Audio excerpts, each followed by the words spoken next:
Hi, and welcome to a very special episode of Coco Disaster. I'm Chorps Away. And I'm Jordan.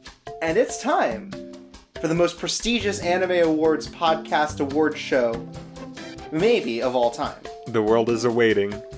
It's the Coco Disaster Anime of the Year Awards show. Yes. We watched a lot of anime last year, and we thought about it, and we've come to some conclusions. Like what? About which ones are good, oh, okay. which ones are bad, Mm-hmm. and maybe some other metrics that we chose too. Which ones are okay? The okayest anime of 2016. Oh shoot, let's write that in real quick. Alright. But yeah, that's what we're here to do. We're here to tell you about all of our favorite anime and anime adjacent things of this year. Alright. So first up, we have our official, unofficial awards, or the things that we would like to give like shout-outs to in anime, but we are not well equipped enough to give a real good like say on it. You know, things that we could easily forget, like casts or soundtracks, or other things like that. Mm-hmm. So let's start off. Let's talk about some of our favorite soundtracks of the year. Alright. I think first up, we talked about this before with the show, but Cheer Boys, despite being a very like mediocre show, Yes. it definitely had like a really good soundtrack. Yeah, I really like that was probably the most standout element of Cheer Boys was the soundtrack. Yeah, it's got a lot of good like sort of jock jams going on. Like it's got this real pump up attitude to it. Yeah. Yeah, it's got a real solid sound to it that like is kind of heavy electronics, but also has all kinds of other stuff going on in between. If the composers of Cheer Boys were to do the soundtrack for Space Jam 2, I wouldn't complain. They could probably do a pretty good job with that. Yeah. They could probably do the follow-up to Quad City DJs. Well, I was thinking more, I don't know who made it, but the Y'all Ready for This song. Oh yes, the quintessential jock jam. Yeah, absolutely. The jock jam. Did you have any soundtracks you wanted to talk about? Well, when I'm thinking good or memorable music in anime of 2016, the first thing that comes to mind for me is All Out, and it's sweet rock and roll hard jam. Uh-huh. That's the only song from that show I remember, but it's good. The super AC/DC ass, like, Yeah. song going on, yeah. It's got a couple tracks on there that are, like, very reminiscent of other, like, AC/DC songs. I think there's a Thunderstruck in there. There's a Dirty Deeds Done Dirt Cheap in there. Mm-hmm. Like, it's just got a super heavy rock soundtrack. Yeah, and it's appropriate. A couple soundtracks I want to give out are to the mecha shows that I watched this year. Oh, yeah. First, Macross Delta for doing a lot of very different, sort of idol-type songs. Mm-hmm. Like, I don't remember a lot about the background music itself, but the insert songs and stuff all have these different styles to it, which is really interesting, and sort of plays a lot with different, like, mixes of electronica and natural instruments, like horns and stuff. That's really cool, and also sometimes is, like, thematically appropriate to what's going on in the show. Mm-hmm. Like the several insert songs about hacking, which happen during hacking sequences. Well, I'd hope. Well, it's hacking via like a hackneyed sort of like metaphor for, you know, love, but it works, and it's good. Okay. And then Mobile Suit Gundam Thunderbolt for being maybe one of the few anime or maybe franchises ever to use free jazz as its like main threshold for its soundtrack. That's pretty good. Yeah, it's free jazz and it's doo-wop. Oh. And it's supposed to be like a difference between the two armies is experienced through these types of music, and so it's like kind of low-key sort of sniper versus this high-action sort of like run-and-gun dude. And I think that part works really well in it. That's cool. Haikyuu Season 2 had a really good soundtrack as well. Yeah, it definitely had a really good like pump-up OP, for sure. And it doesn't always add a bunch of new music to its soundtrack between seasons, but it definitely has a good one. Yeah. I don't know, but I definitely remember more songs from season 2 than I do from season 1. There was a lot of good funky training jams in there. Oh yeah. Oh yeah, for sure. Other unofficial awards we have are cast. Just like the groups of characters that really work well together and help elevate a story in its own way. Alright. I'm thinking My Hero Academia. Yeah, I was thinking that one too. I think, yeah, My Hero Academia does a good job of not only having very, like, different characters, that, like, they're all distinct and they're all interesting in their own way. They all have these different motivations for wanting to be a hero. Yeah. Like, not all of them are the most, like, noble or anything, but you still get a feel for who they are. Mm-hmm. And I think that does really good. They play off each other really well with these different, like, foils and stuff. Yeah. And I think they do a good job of making a lot of characters different and interesting. And that's pretty impressive. Yeah, it does a good job of taking a big, big cast. Yeah, exactly. And making them all feel memorable in their own different way. Mm-hmm. Even if it's just based on their different types of powers, those end up playing into sort of their personalities. Yeah. And I think that's really cool. Plus, Deku is just like a darling boy. Yeah, a little sweetheart. Yeah, he deserves the world. Mm-hmm. This is a little cheating, but Lupin the Third continues to have like a really strong core cast. Uh-huh. That all are like very distinct, but also like work together really well when it comes to the heist stuff because they all have their different specialties and stuff. And Lupin is like sort of a scumbag, but he's got a good heart when it comes down to like these very human interactions. That's a lot of fun to watch because he does have. You get the sense that he does have his own sense of morals. Like he has an idea of what's right and wrong, but maybe it just doesn't like fit the traditional sense of it. Right. And I think they're just like they're cool because they're like competent, but they're also like huge dorks. Like they constantly get into fights and have all these other issues that they run into. Like Lupin being so desperate for sex in Italy that he like drives a dog from the middle of the country to a port just for the chance that he might be able to have sex with the person who has the dog. Like there's just this beautiful sense of like they are competent, but they are also like very dumb. Yeah. Except for Goemon. He's pretty smart. Yeah, Goemon's smart, and he's probably the most competent out of all of them. Yeah. The only trouble he gets into is because he's a real assassin.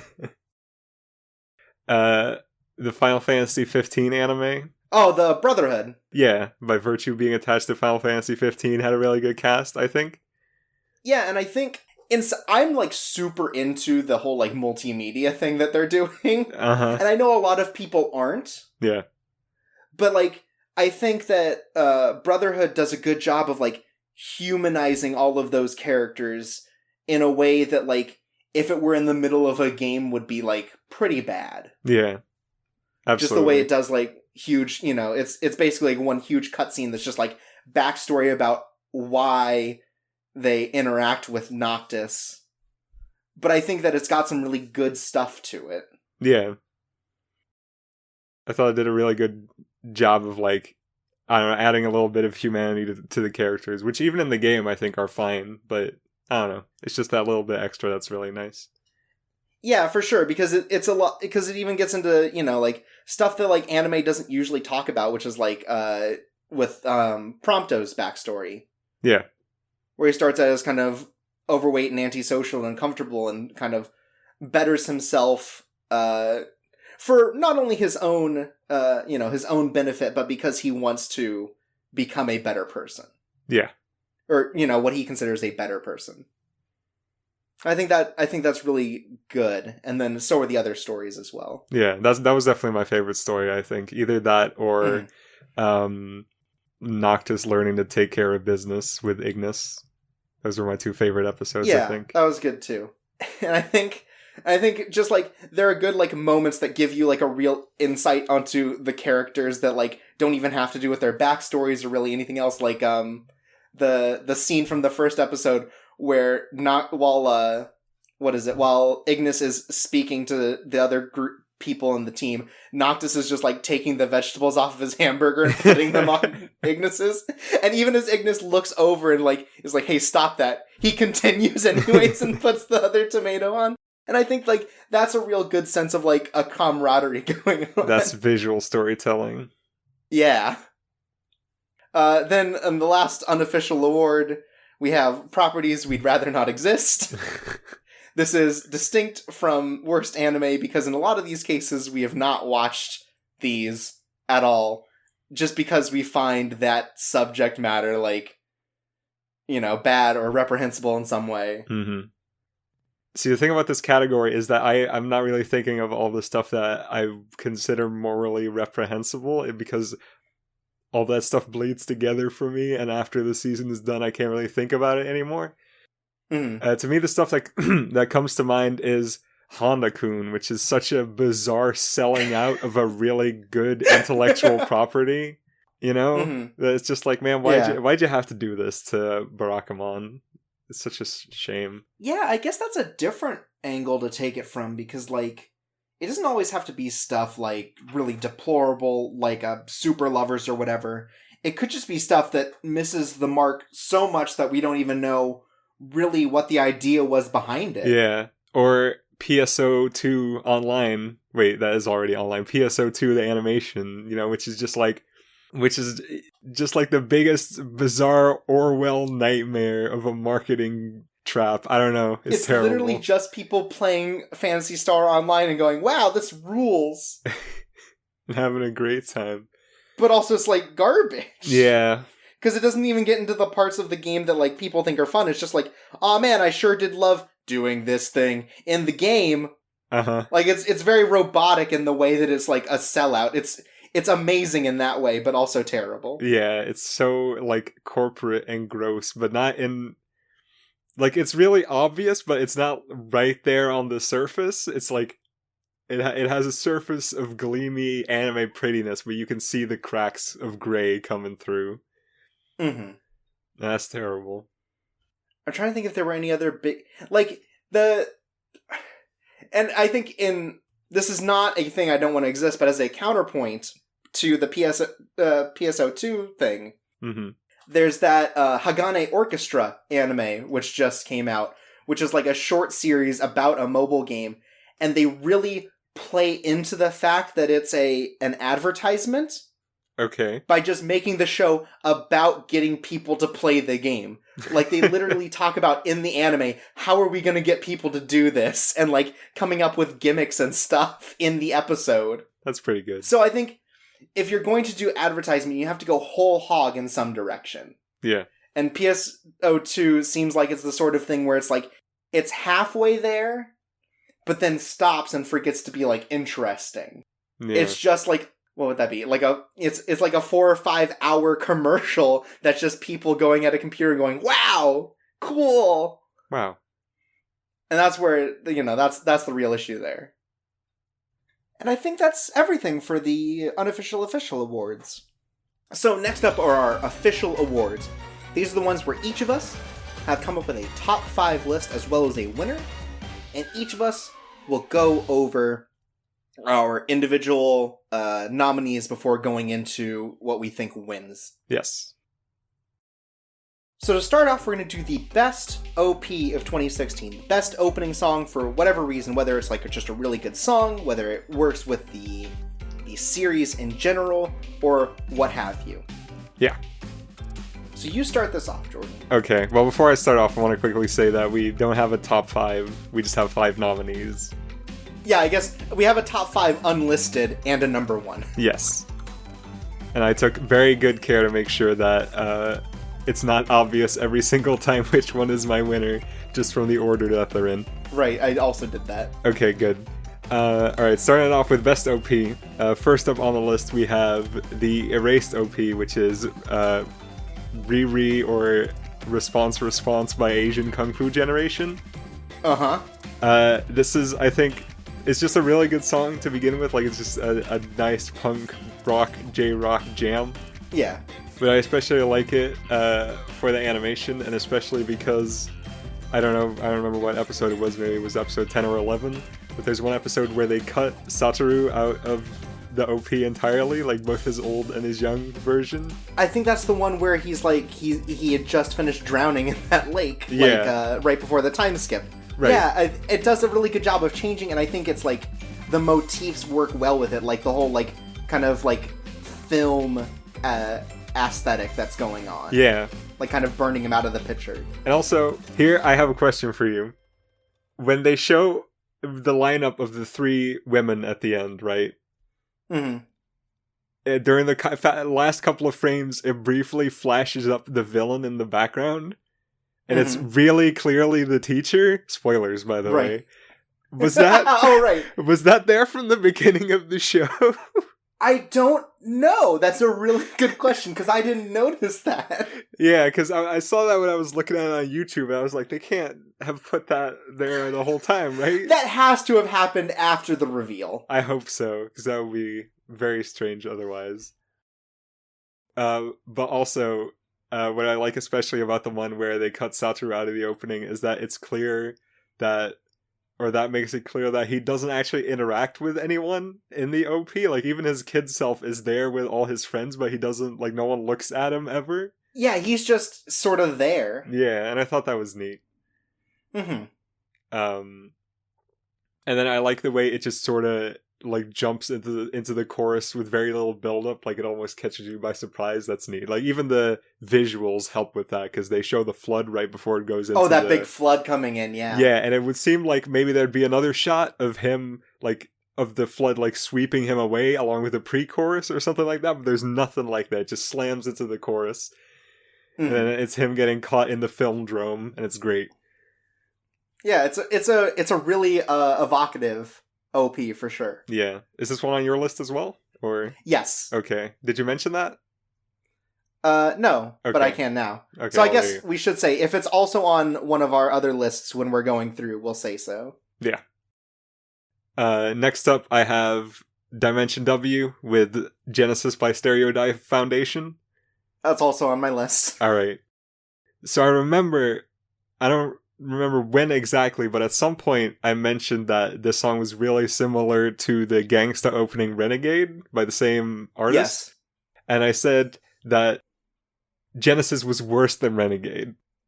Mm-hmm. And after having both songs on my running playlist for nearly a year at this point, I can say safely that I've changed my mind, and Genesis is actually way better than Renegade.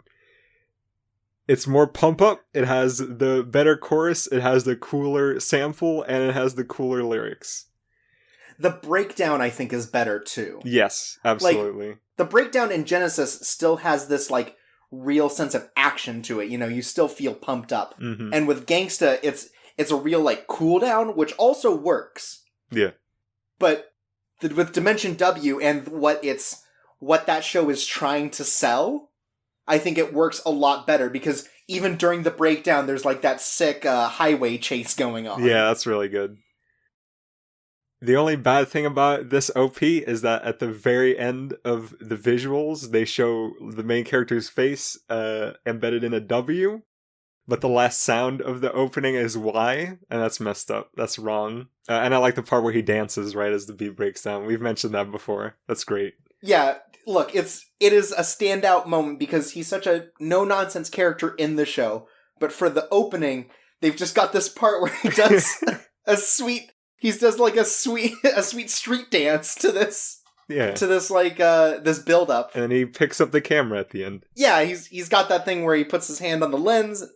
Oh, it's really good. And even outside of that, I think the action that's going on is really good. Yeah. Again, like, Dimension W sells itself super strong with its OP. Definitely. Number 3 is Haikyuu Season 2, and it's Fly High by the Burnout Syndromes.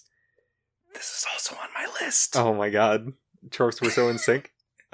We have the same list.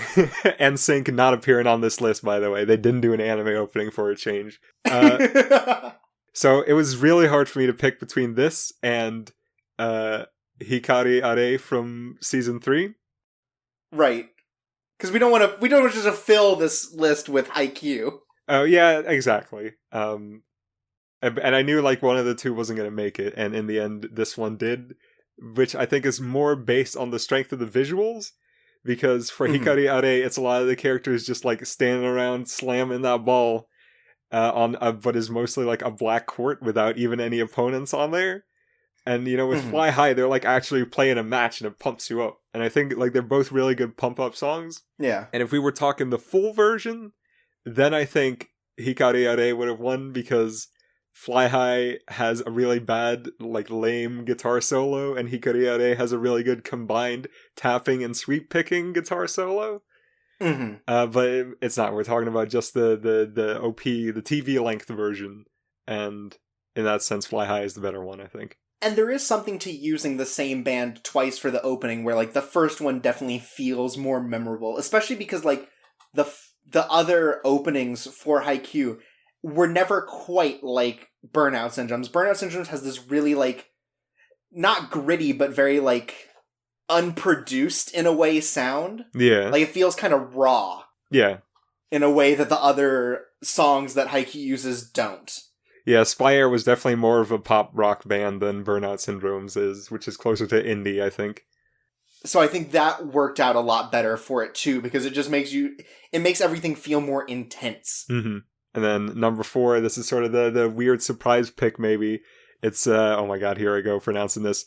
Fuantai na Kami-sama by Suara from Utawari Rumono, The False Faces. Okay, I guess we don't have the same list. Okay.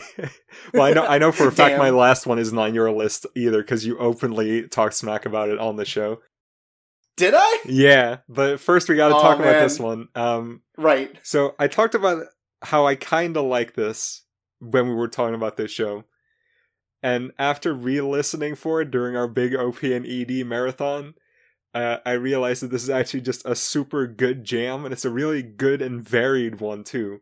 Like, it's structured sort of like an EDM, like J-pop, J-electro song, but it has like jazz or funk drumming. It has like Central Asian or South Asian strings for a lot of it. It has a overture breakdown. It has like in the final pre-chorus, it has just East Asian strings. It's really good. It's really varied. It's just a really good song. I don't know about the visuals though. I don't even remember what this OP looks like. But the song. Yeah, so I guess that alone just tells you enough. Yeah, and that sounds really cool. Like you definitely don't get a lot of, string-oriented OPs in anime. Like a lot of them are these very like licensed out J-rock, J-pop sort of things. Yeah. It actually reminds me a little bit of like old 80s anime openings back when that still had like its own style instead of just being pop and rock songs. Like there's a sense of it's a little theatrical, I guess, and that's fun. Okay. And all the cool character designs are on display, so that's nice. And then the final one, it's from 91 Days. It's Signal by TK. Oh, okay, yeah. I mean, I didn't talk smack about it. Well, You're really overstating how much I was like, about it. you said you didn't like the song. Okay, fair enough. Yeah. Well, you talk about why you like it. This isn't for me. This is I for like you. it. I'm just like, art rock really does it for me. And it's very rare Okay. for art rock to make it into an anime OP. And I think it's cool they did it for this one. I think it's very appropriate for this show too. And I think TK's vocals just, I don't know, they bring something out in me. It's a great song.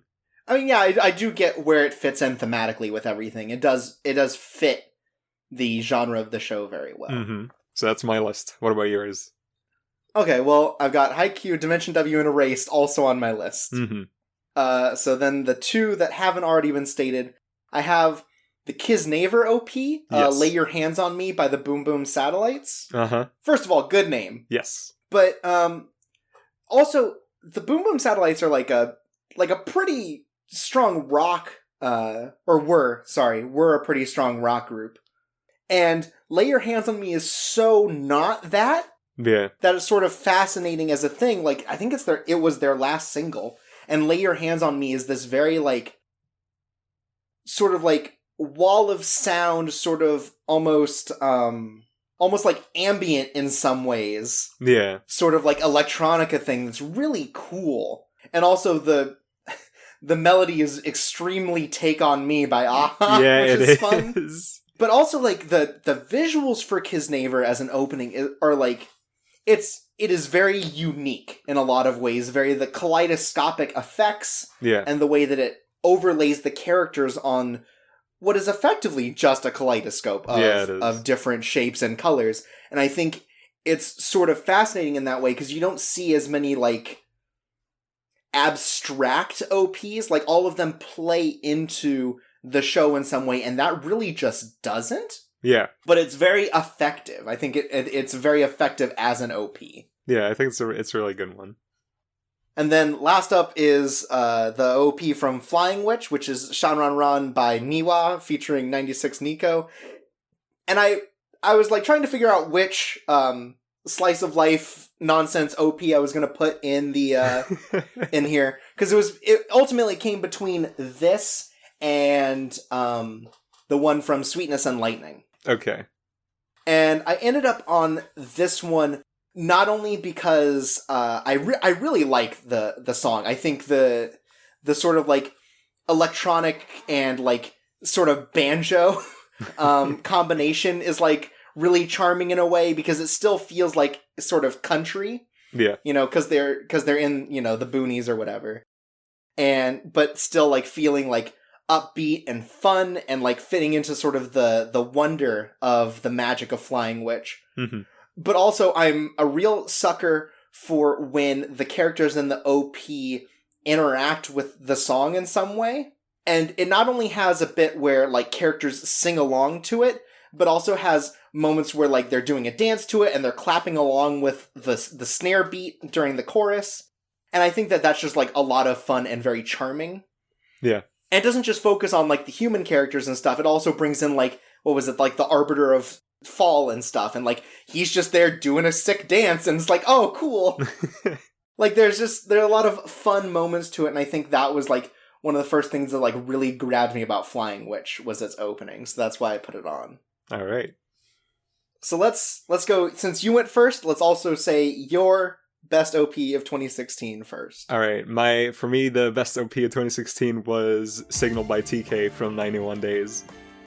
All right. And I think even besides the song being really good and just the visuals being pretty good overall, I think one of the main things I love about it is how much it, like, just the degrees of misdirection that were in this OP that really helped like push the show over the edge a little bit.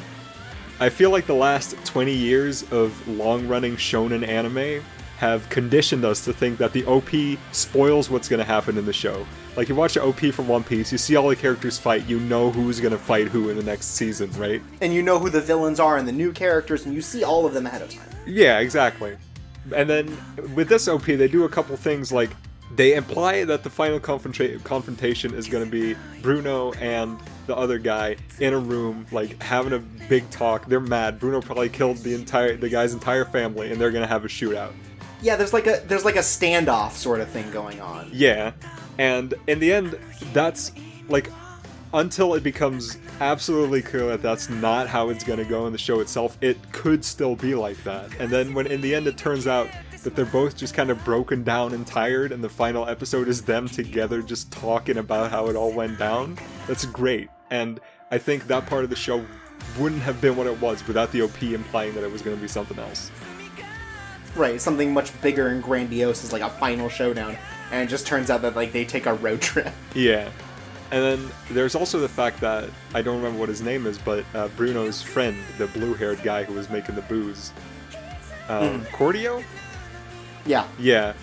He is also, during the OP, he is in the room with them when the confrontation goes down, which implies that he's going to make it all the way to the end, and he doesn't. In fact, he gets killed off super suddenly and unceremoniously. So I think it's, like, great that they used the OP to imply that this guy's existence is sacrosanct, and then he just disappears halfway into the show out of nowhere. And that's great, and that's part of why I think this OP is the best one of the year. Okay. So what about yours? My best OP of 2016 is Dimension W, Genesis Stereo Dive Foundation. Mm-hmm. And I think I put this because while I don't think the show lived up to it, that OP really, really sells the show strong. Yeah. It's all about sort of this fantastic action. You know, he's swinging around, he's shooting his, like, knives or whatever that he has that he swings around on. He's having car chases. The robot girl's there. Like, it gives this very sense of like a much bigger action show than it ended up being. Yeah. But that OP really pumps you up. And for like the 2 or 3 episodes where it sticks to that sort of formula, I think that's super good because it gets you like really excited for what's going to happen next because there's like all this, all these ideas of very like low-key sort of like missions that he has to deal with, and the way that he handles them is like nuts. Yeah. And I think, it just does a really good job of selling that premise that the show definitely didn't live up to. But I remember every time I went back to it, even when I wasn't really liking Dimension W, that OP was still like, oh yeah, this is what this show could be. It could be so cool. Yeah, I never skipped it. The OP, I mean. Yeah. Yeah. And I think back when we were of the opinion that the Kekai Sensen OP didn't fit the show because at that point the show was still all action, this is the kind of OP we were talking about, like what it should have had. I think maybe a little different, but definitely something a little more like this that sells that bit harder. But yeah, so those are our best OPs of 2016. Well, they're not ours. Other people made them. Well, yeah, you're right. Our picks for the best OP of 2016. You. The best OP is for our anime, which is coming out this year. They're all going to be in it. We've sold the rights. Look, we're poor. We don't have the budget to make a full TV-sized anime. That's why it's 10 minutes of OPs, and then... That's right. And just TQ animation on top of it. Right. Or you get the guys at Studio Bouncy to rig us up to whatever their motion capture devices are, and we just do that. Oh no. And then it ends with 10 minutes of the best EDs of 2016. Yeah, let's talk about the best EDs of 2016. Alright. I guess since you went first this time, I'll go first. Sounds good. Alright. So first up is More Dimension W. Oh, wow. With its Contrast by Foxtails. Yes, this one's on my list too. And one big thing about an ED is that by that point it's sort of the wind down. They're not going to put a lot of like big visuals into it most of the time. Mm-hmm. Like it's definitely supposed to be sort of like an afterthought in some ways. Yeah. But Contrast not only helps to keep the blood flowing by being sort of like this harder rock song, it also like it feels like a capstone to the show. Okay. Like this song just feels like the way a show would end. Yeah. It's just with this song. And it does a really good job of like starting the like the guitar break before the show actually ends and the ED starts. Mm-hmm. So there's like this build up right at the very end where at the last point they like basically sum up the meaning of the show where they have some big breakthrough. And then right as it does, like huge guitar hit, and it goes into this song, and I think it works really well in that way. It feels like a good capstone to an episode. Yeah. I put this on here, even though I think the song itself is kind of trash.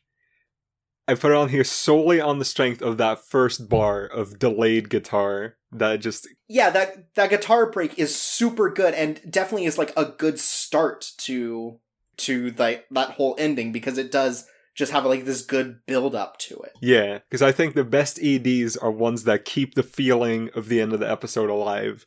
And when everyone's standing around and it's like they succeeded, but at what cost, or in the big grand scale, is it even worth anything? And then the delayed guitar comes in, it's perfect every time, and it gets me, and I love it. Yeah, it's good. Yeah. Next up, in a similar fashion, is the My Hero Academia ED, Heroes by Brian the Sun. Mm-hmm. I have this one on here too. So, with My Hero Academia, like, I think its ED is the strongest of its OP or ED, because, and I almost feel like they should have been switched in some ways. I can see that. At least song-wise. Yeah. Because I think this one's a lot more of a pump-up song, and, like, it's sort of about, being the hero and stuff, and all the visuals focus on Deku and his sort of like his movement forward. Like the whole thing is basically him running off into the distance as like the night turns to day and stuff. And you see all these other clips in between of like him working on his superhero suit and like him as a kid getting really excited about heroes. Like it feels, I mean, My Hero Academia is Deku's story, even if the other characters are all strong and have their own motivations. It's about Deku growing. And this ED gives a good idea of like, at the end of every episode, at the end of every conflict, he's continuing to run forward and push himself in order to become better. Yeah. And I think it does a really good job of that, especially with like the very ending where it shows even like young him crying because he doesn't have powers to new him crying as he like realizes his perceived uselessness. Mm-hmm. And there's just it's really evocative of a lot of the themes of the show, I think, in how it handles like Deku's development. Yeah. I think it's a really appropriate ED, at least, or appropriate as an ED, at least for the first half of the show, before the like real villains show up. Because at that point, every episode still ends with at least a minor victory for Deku. And then it's really good when this song comes on. Yeah, I think that's what I'm thinking when I say as a capstone, he's always moving forward. Like, first one, he has no powers, but he does his best to like help these other people. And then as he's like developing All for One, like he's figuring it out and he's learning new things about the power that are like hindrances to him, but he's figuring out how to handle it. Yeah.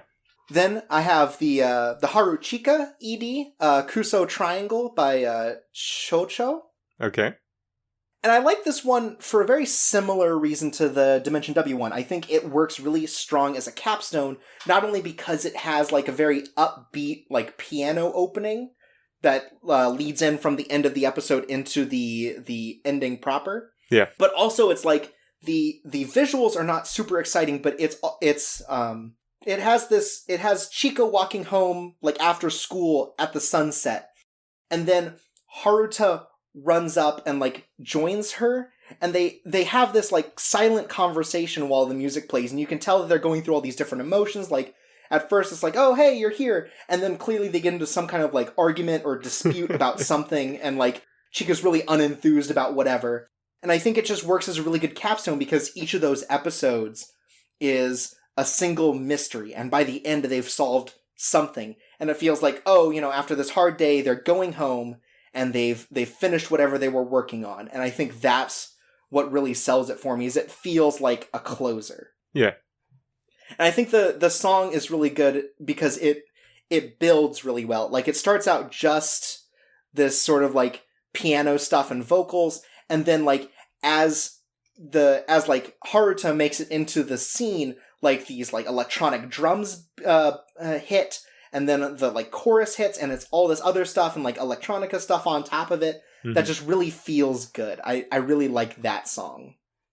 All right. Then we have the first ending for March Comes In Like a Lion, which is Fighter by Bump of Chicken. They're back. Let me tell you, it's actually really hard to cut off the opening of March Comes In Like a Lion too.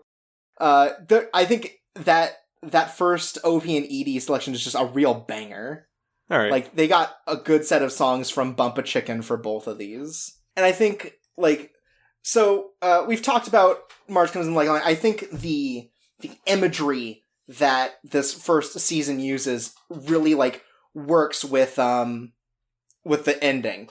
Like, it starts out with sort of just this organ stuff, like, very not Bump of Chicken, but it's this very, like, it's this upbeat sort of like transcendent organ thing as Ray sort of like is starting to like has water start like flowing up and almost trying to drown him. Yes. And as like the song builds and the guitars start to hit and the bass and everything, he starts wading through it, trying to move towards this sort of like this much brighter thing ahead of him where that family that he that interacts with is, and all these other like very like well done shots that are just like play into the themes of him moving forward and learning to deal with like his past as he like confronts his younger self at the very end, having waded through the water, and just like everything about it just feels really strong and good, and it's just so good. I love it. I think it's interesting that the OP has a lot of drowning imagery, and then the ED has a lot of resurfacing imagery in it. Yeah, it does that really good too, and well, I'm sure we'll talk about this later, but like the second season does something like that as well, where it uses a different sort of like natural thing to show this difference, and it's a snowstorm. But I think the drowning and the resurfacing is like, I don't know, I think it's stronger visually as a metaphor for how like deep he is into the sort of thing that he has no control over. Yeah. Yeah. And then finally, I have the Mob Psycho 100 ending, which is Refrain Boy by All Off. Is that the way it is? I have it written the other way around because I figured Refrain Boy would be the band. Refrain Boy is the song, All Off is the band. Alright. I have this one too, by the way. Okay. I think it's a really good song. Yes. Like, just in general. And it's, I mean, I'm just going to compare it to other things we've talked about. It's got a vibe in a lot of ways to, like, the My Hero Academia one, just the way it's still, like, a pump-up thing. It's still, like, very high energy as we get to the end of it. Mm-hmm. But then the visuals are really what I think pushes it forward. Absolutely.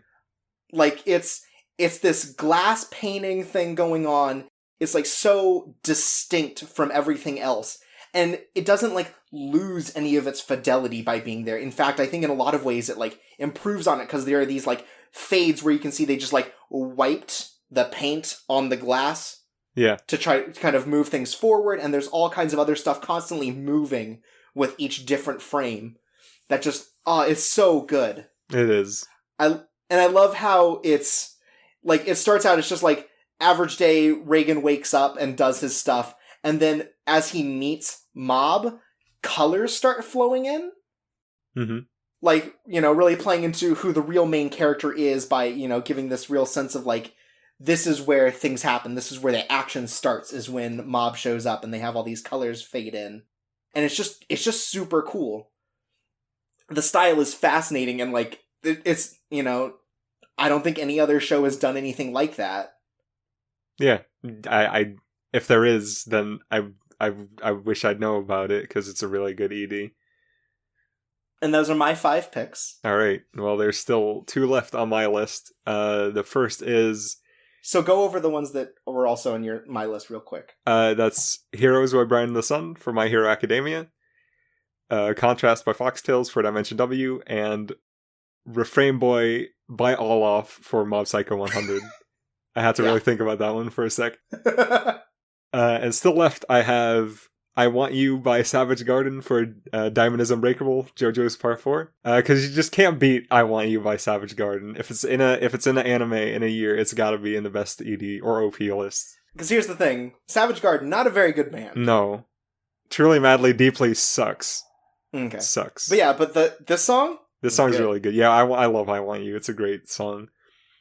The ED, like the visuals or whatever, I like the part where Yosuke mimes along with I Need You, I Want You. That's pretty good. Yeah, and I think it is good in the way that it continues to throw characters into it as they appear. Yeah. But otherwise it's not super distinct. Yeah, it's funny looking back on the early episodes where there's like nothing in the ED at all compared to later on. And later on it's just like full of characters. Yeah, it's great. Oh, and I think it's cute that the best of compilation that Savage Garden put out in Japanese has Josuke as the cover. Oh, that's cute. Yeah, it's like really playing to the one thing that would make people buy a best of Savage Garden in the year of our Lord 2016. I don't know, maybe they're really popular in Japan, like Mr. Big. Maybe. Yeah, maybe it's a Cheap Trick situation. Yeah. And then last up on the list, this is my Dark Horse pick for the EDs. It's I once again, this is a guessing situation, but I think it's Styx Helix by Myth and Royd. No, I know this one for certain, actually. Yeah, it's Myth and Royd. Yeah, Styx Helix by Myth and Royd for ReZero. Okay. And I think, you know, I talked earlier about a good ED keeping the feeling alive. And I think Styx Helix does a really good job of emphasizing this weird feeling that ReZero tries to evoke, which is feeling like trapped and alone and anxious in a world that isn't really, that is threatening, but in a really like clean and pristine way. The vocals are like this weird, clean, operatic, like almost in a way, but then they're also like digitized. Like there's a lot of effects work going on over them, and it's a very pretty, mellow song, and I think it does a really good job of evoking that like that quiet anxiety that the show is all about. It's just a really lovely song in general. And there's my 5 best... there we go again. The best 5 EDs in anime of 2016, in my opinion. Rolls off the tongue. Yeah. Let's add, in my opinion, at the end of all these. So, Chorps, tell me, what's your winner? Alright, so my favorite ED of 2016 was Mob Psycho 100's Refrain Boy by Olaf. Mm-hmm. It's hard to say everything that really tops me, but the visuals are really the most important part, just being so different from everything else. And the song is just like a really good song that has like a lot of cool guitar effects going on, and like goes through all these different kinds of highs and lows. And juxtapose onto to Reagan just like getting ready for, like brushing his teeth and showering and just getting ready for the day is like really charming in a way. Okay. All right. Well, for me, the winner is Heroes by Brian the Sun from My Hero Academia. Have you seen the music video for this song? Oh, no, I haven't. Okay, well, you don't have to, but I just happened to watch it on a whim, and the lead singer for Brian the Sun has just such a sweet, cute face. Like, that's like the one thing I took away from that music video, and he has a weird orange raincoat on. But I don't know. I would trust that guy to watch over me while I sleep.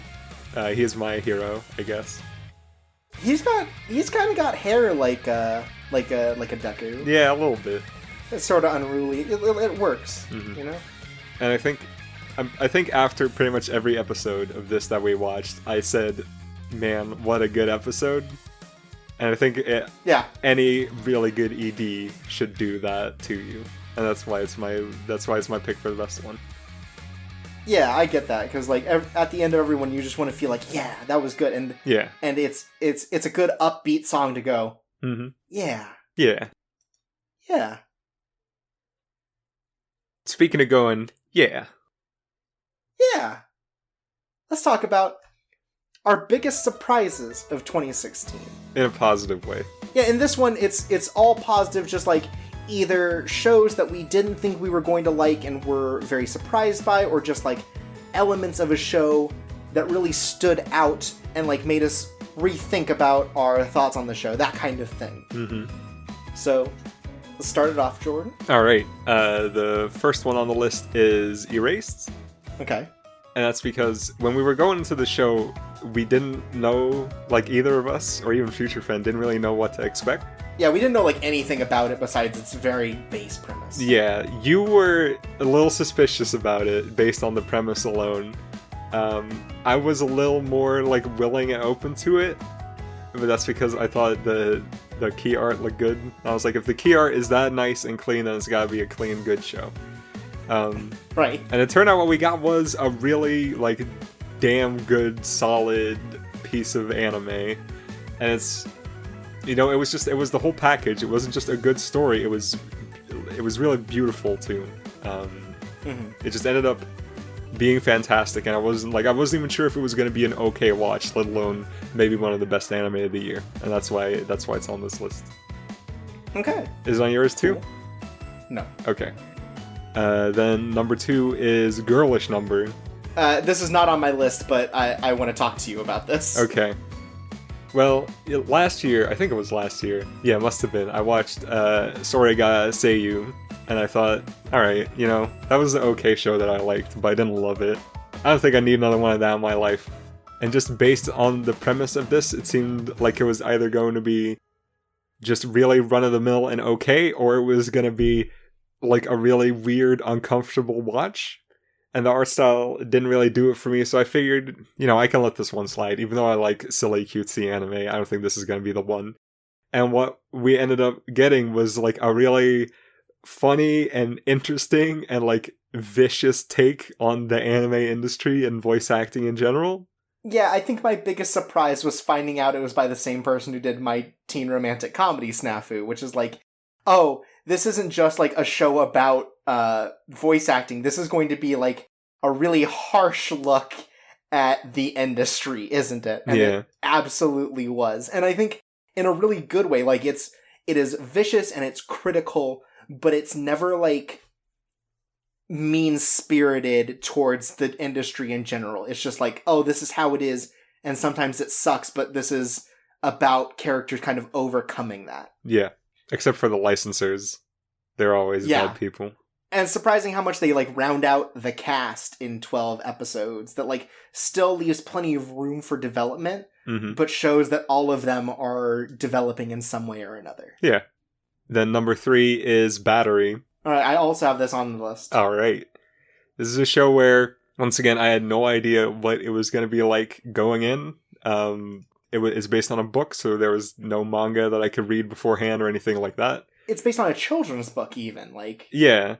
And so, like, I was expecting it, it's probably going to be a fun little sports series, maybe, we'll see. And what it ended up being was, like, a really high quality and unorthodox story. It was just really well told, good characters, good pacing and all that. It was just really good, and I wasn't expecting it to be what it ended up being at all. Especially with a thorny premise like it had. Yeah, and I'm surprised that, like, how much the characters were big in it. Like, I didn't expect so much about, like, relationships to be part of this series. Like, yeah, there's so much about it, like, how much it treats baseball just as, like, a sport and not this, like, grandiose sort of thing. Mm-hmm. Like, it just lets the sport breathe and, interact, and it's so much more about that, because, like, other sports shows are all about the team. But this one is so focused on, like, maybe the most important, like, group of characters in a baseball team, which is the pitcher and the catcher. Yeah. And it has that contrasting look at our main cast and then the ones from the rival school, and how, like, as one continues to grow due to this, like, due to these fights they have and these conflicts and stuff, the other one is, like, falling apart, like, not on any part of either of the other characters, but just because it's, it was rocky to begin with and it was sort of, like, faked. Yeah. And it's this good, I think it's a strong juxtaposition of showing, like, anime relationships. Mm-hmm. And then number 4 on the list is Tanaka-kun is Always Listless. This is another one of those cases where I thought, based on the premise, this could either be okay or it's going to be maybe a little weird. And I guess it was a little weird in the end, but it was also probably the funniest show that I watched all year, or at least up there. And it was really cute, and I love all the characters, and it looked really good too, which is pretty surprising for a Silver Link show that's not Idol Masters. So, yeah, just a good cute little slice of life comedy with a hook that ended up working. Really great character work too. Okay. And then last one on the list, it's ReZero. In the end I didn't like it that much, but I was expecting it to come out of this like, man, what a load of garbage. Why do people like this show? It's time to destroy it. It's time to torch this entire industry down. But no, it's like I came out of it getting it. Even if I didn't really appreciate it fully. There are parts of it that I think are quite good. And you get why people like it, for sure. Yeah. And I can find myself in that to a degree too, because I get why people like most shows, even if I dislike them. But for this show, I could feel it every once in a while, and I think it definitely has a couple of very strong attributes, even if it also has a lot of very weak ones. But it could have been much worse still. So, yeah. Yeah. Okay. So my surprise is we only had one this time that matched up. It was Battery. So the other ones I have on here are so first up is Space Patrol Luluco. Okay. If you were to tell me that Studio Trigger did a really self-indulgent show, like that's how Space Patrol Luluco was billed, as like Imaishi from Trigger just gets to be super self-indulgent and go whole hog. That sounds like the worst thing imaginable. Yeah, that does. That guy, I don't think he has a particularly good track record based on what I've seen of his work. And so it was a lot of like very, I don't know if that works for me. But having watched it all at the end after hearing a lot of people that otherwise didn't really like some of the Trigger stuff going, oh, hey, this is good actually. I was like, okay, I wanna see what this is about. And it's funny. It's good, and in a way that really shocked me because like the self-indulgence doesn't come out in a way that's like kind of gross or like pandering or anything. It's just like, oh, let's do a short tribute to all our shows by making these characters interact in them. Yeah. And so like, oh, they end up in the Little Witch Academia world for one episode and just like do a dumb thing there. And like the gags are pretty funny. I think it is irreverent to its other franchises in a way that's not condescending but is fun. Sort of like they do that Kill la Kill world, and like the whole thing is basically just based on the like the threads bit or whatever of that story. Yeah. And it just goes nowhere, and you know the guy ends up dying or whatever. It's like there's a charming irreverence to it that like really sells it, and also it's kind of a cute story about Luluko and this boy that she likes. Yeah. And like it just comes down to like, oh, pure love is strong and powerful, and that's like it. And that's really nice coming out of Imaishi. Yeah. I liked it too.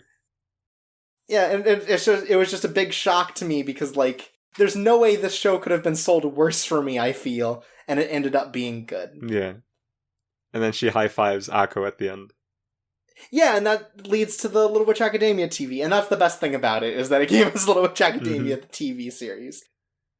But next up, I have Flip Flappers, and that's because going in, I was like, oh, this is some neat animation, there's some cool stuff. One of these characters is, like, surfing, using magic, and that's cool. Yeah. But I didn't expect for, like, the first 6 episodes to just be, like, thrown into these very, like, different genres and like styles and stuff.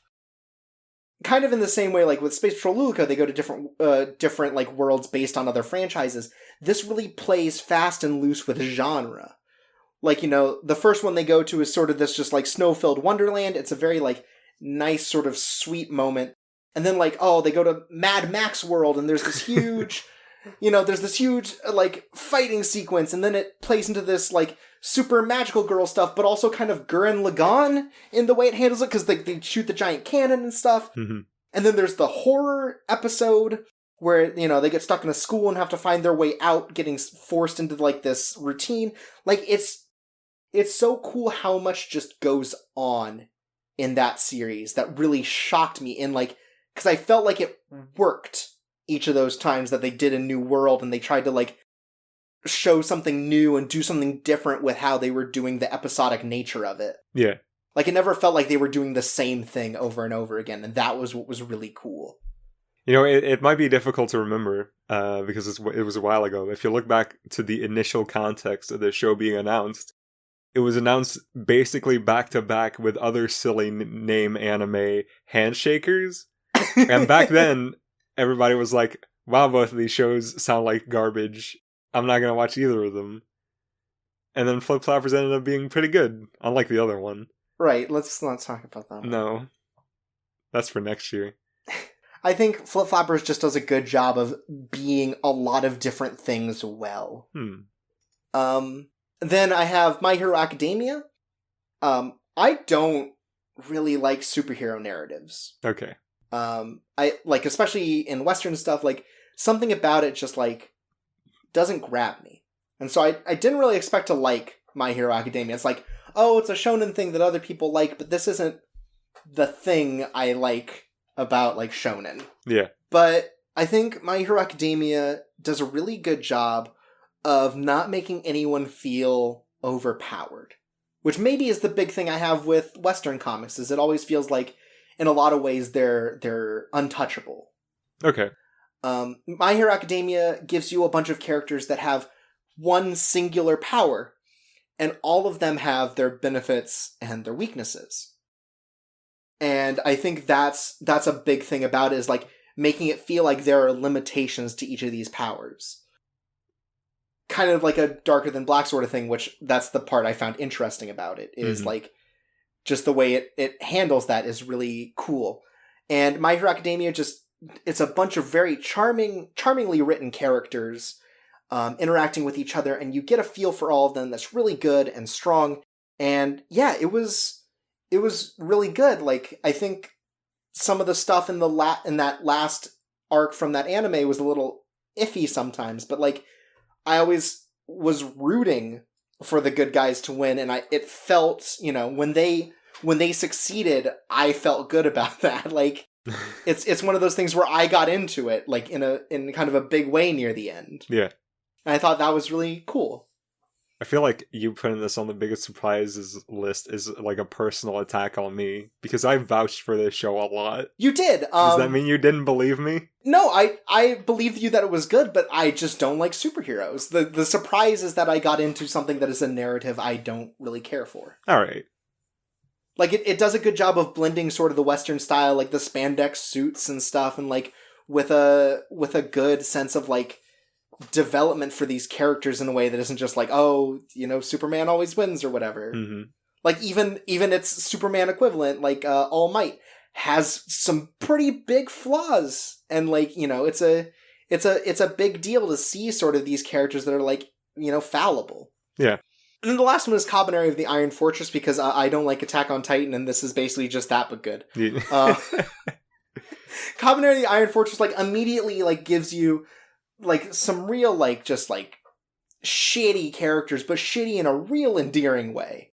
Like, they're not shitty like they're bad, but like they're very selfish, but in a way that like still feels charming and endearing. Like the way that the main character like wants everyone to like feel bad when he dies to save them after they kick him off the train. Yeah. Like that whole speech he has is really great, and I think just like the way it handles his character in particular is always like, he's very selfish, but also he wants to do his best, and he cares for his friends and stuff like that. And like, it's just got a lot of dumb, fun action stuff that it feels like could benefit other shows of this type. Is like just really going whole hog on how ridiculous it can get. Yeah. But still like being grounded in its own rules. Yeah. We don't get a lot of that anymore. Just like straightforward good action.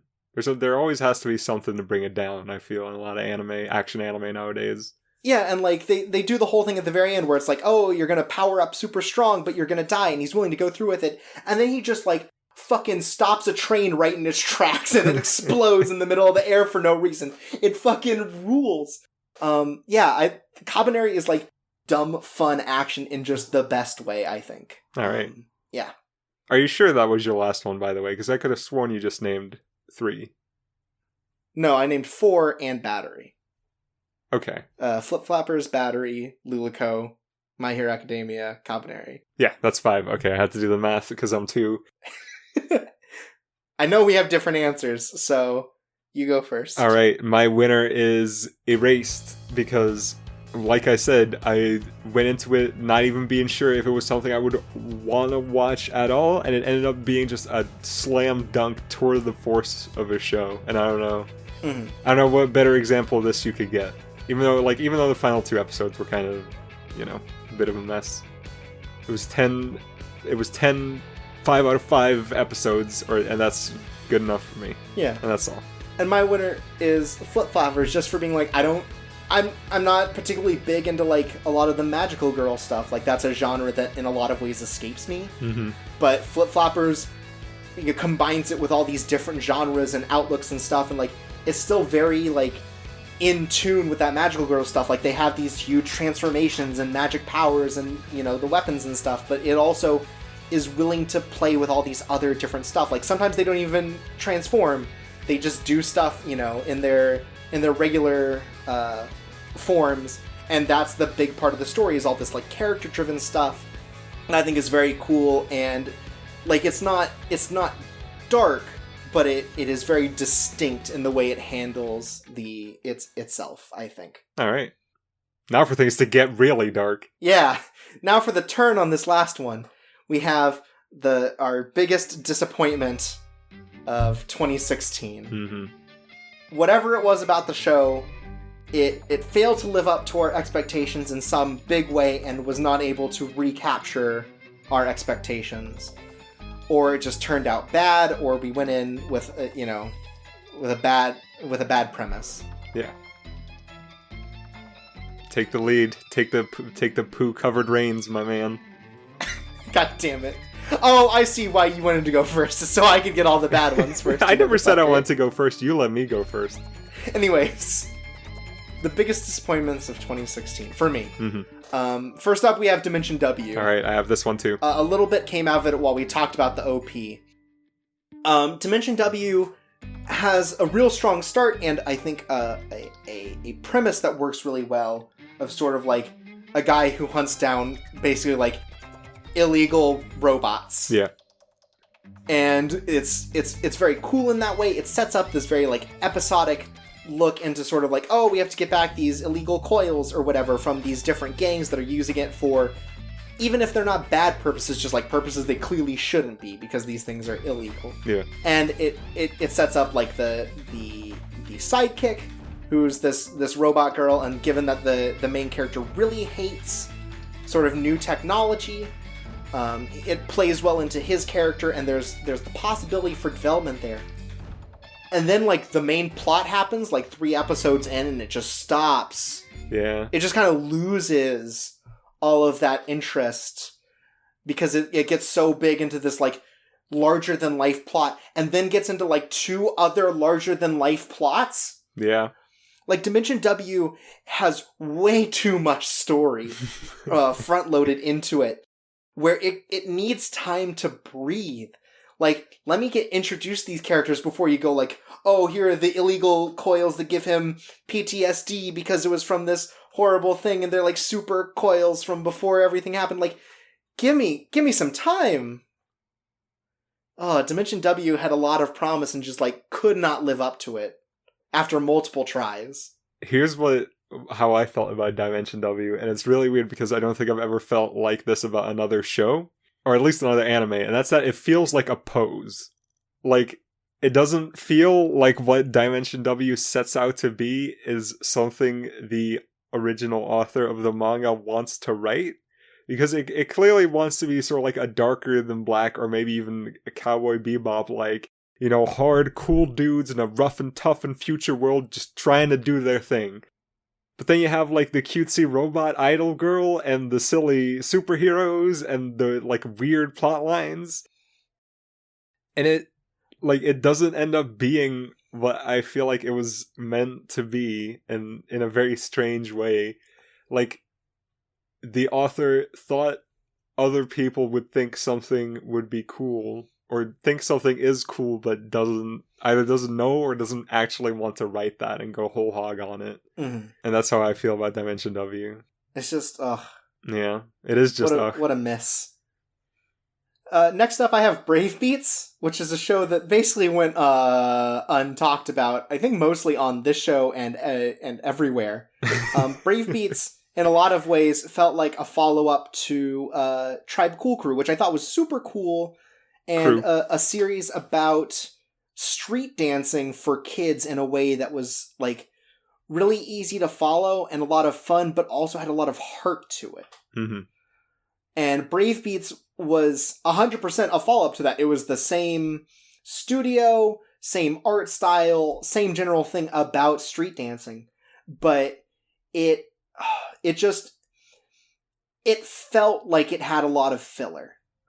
And in a way that, like, a slice of life show doesn't. You know what I mean? Like, yeah. It is a shonen series, but, like, Tribe Cool Crew was a show a lot about what we could traditionally call filler. Like, plenty of episodes that aren't about dancing. A lot of them are just about, like, talking with characters and having fun and stuff. Mm-hmm. And Brave Beats misses that, maybe because it puts a very, like, shonen story on top of it, where, like, oh, they're collecting these dance stones that are each based on a super secret dance move from Dance World. Oh my god. And like, it really hamstrings itself by making it so episodic in that way, because everything ends up playing out the same. Yeah. And it's really unfortunate because I think that there's like a good idea there, and it's like stupid and fun in a really good kid show way because there are people that come from Dance World and like come to Earth, and they're robots that fuse with humans to do dances, which are CDs that they plug into their CD player head, and they're all like shonen action moves. But it really missed the mark by just being so full of sort of like wacky shonen antics that never pushed the characters forward.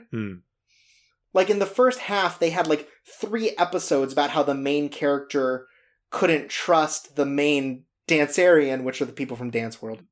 And it's just, like, you can't keep doing that over and over. There has to be a sense of development, and there just never really was. Oh my god. Yeah, that sounds terrible. Then we have Princess Stride. Okay. Man, I wanted to like Princess Stride. Parkour racing sounds cool. Yeah. And also, despite everything, I should believe, I think Otome games get a bad rap and maybe deserve to be, like, at least a little better looked at. But Prince of Stride, the animation, did not give off that vibe at all.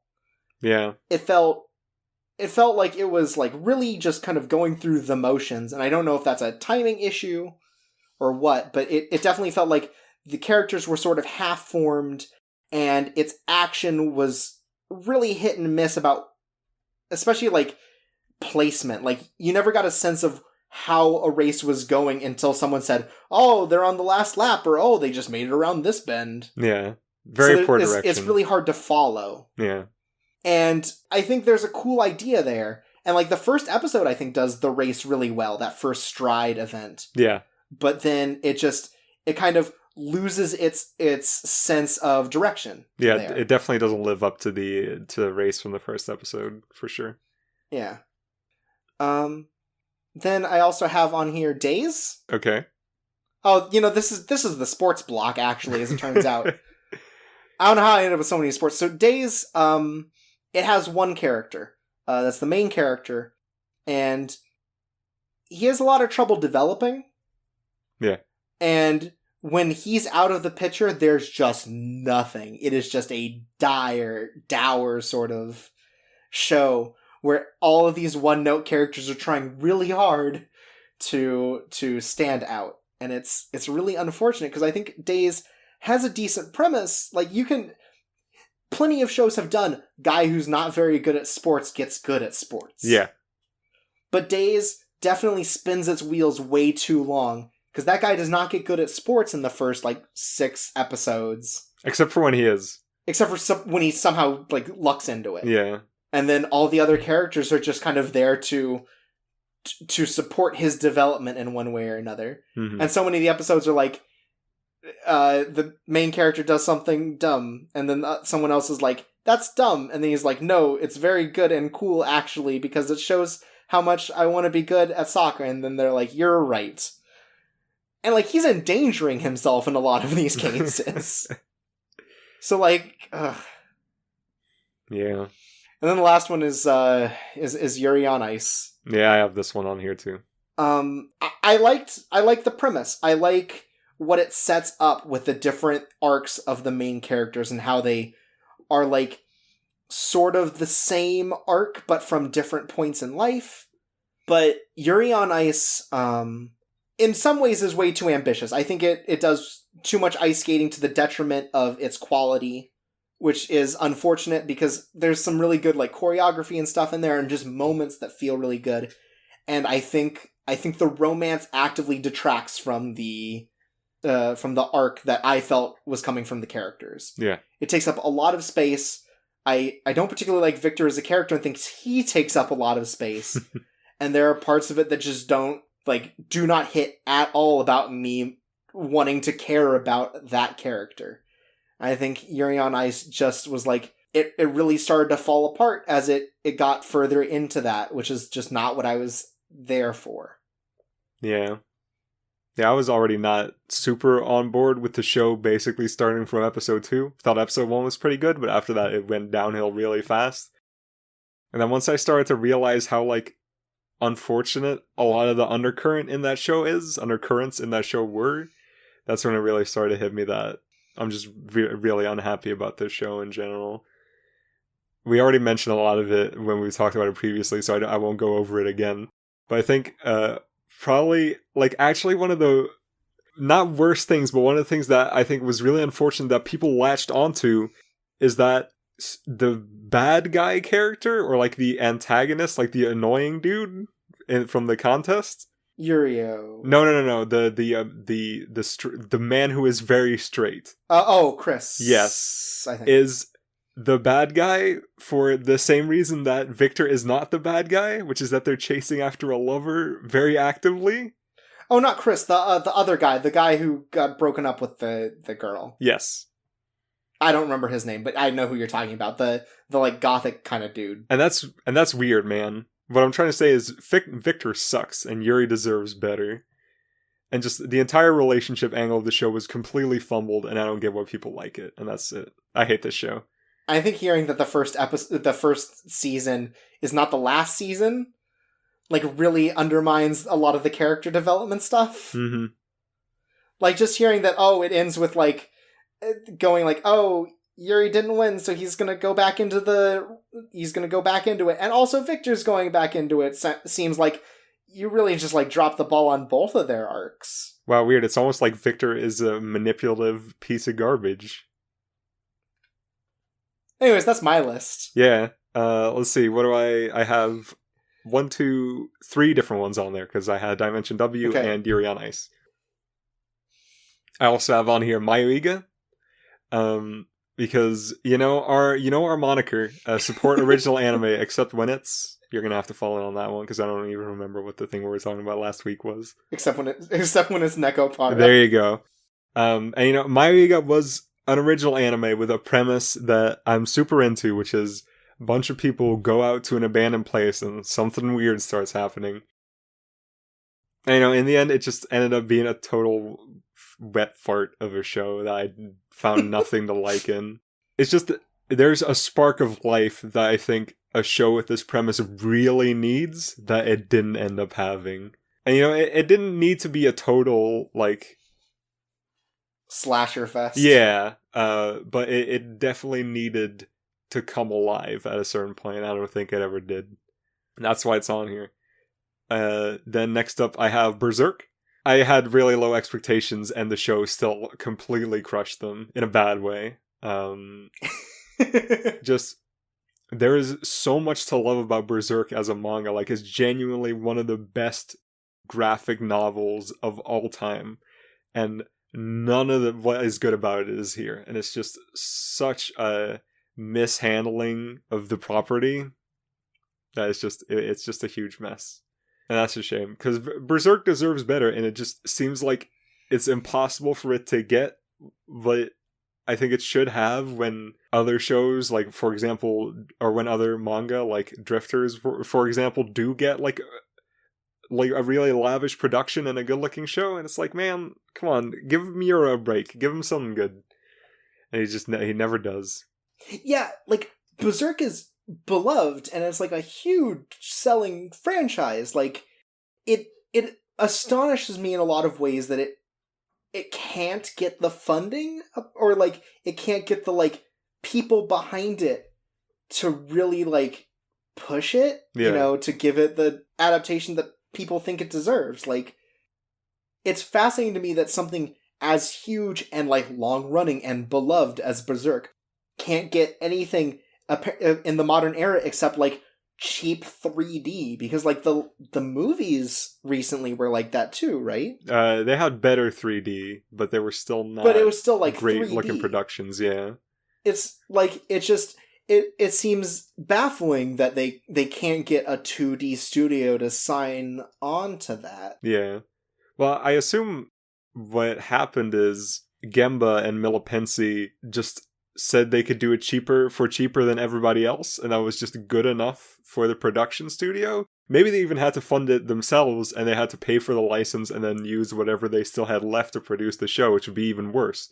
And I just don't get it, because in a year, who's gonna want to buy Blu-rays for this show? Whereas, if you make a good adaptation of Berserk, you could sell and resell that forever. So I don't understand the economics behind this show. It's weird. It's so weird. Yeah.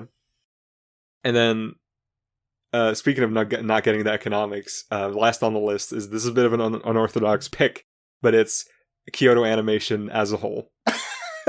Tell me more. Because in 2016, they primarily produced Phantom World and Sound Euphonium, both of which are just these mediocre, just like sluggish, uninteresting, like unthreatening, boring shows, when a company with such a high standard of production and that has put out so many genuinely great works in the past really should be doing better than adapting not especially good novels into slightly better anime that look really good, you know? We should point out that we haven't watched A Silent Voice. That's not available in English anywhere yet.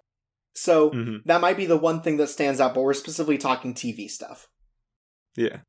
I don't know, like, it's weird, you know? It's been like this for so long now. I just want them, just once, I want them to do something genuinely worthwhile, and that's going to stand the test of time again, and they haven't done that since Hyoka, and even Hyoka, I think, is worse as an adaptation than it was, than the source material was. Like, I think the KyoAni-isms made that show worse than it should have been.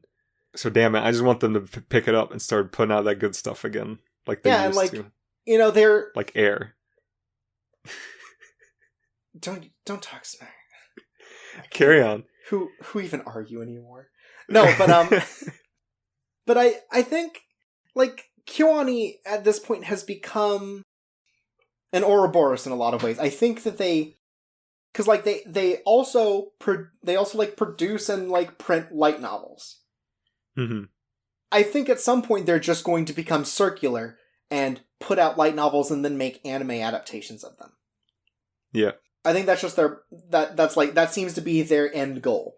And I think that's fine, but I just want to see something different out of them than what they've been putting out, for sure. Yeah. Like, I do think Violet Evergarden has the chance to be something cool, but they just keep that, you know, to be announced. They haven't said anything about it since they put out that commercial for the light novel series. Right. And they have that, like, archery one, which, I don't know, you know, that archery, you know, high school archery might be cool. That's a thing that just hasn't been explored. Mm-hmm. And so there are ideas there that I don't think are bad. Like, Sound Euphonium conceptually isn't bad. But it's the KyoAni touches that really hurt it, I think. Yeah. And it's an unpopular opinion, but it's like...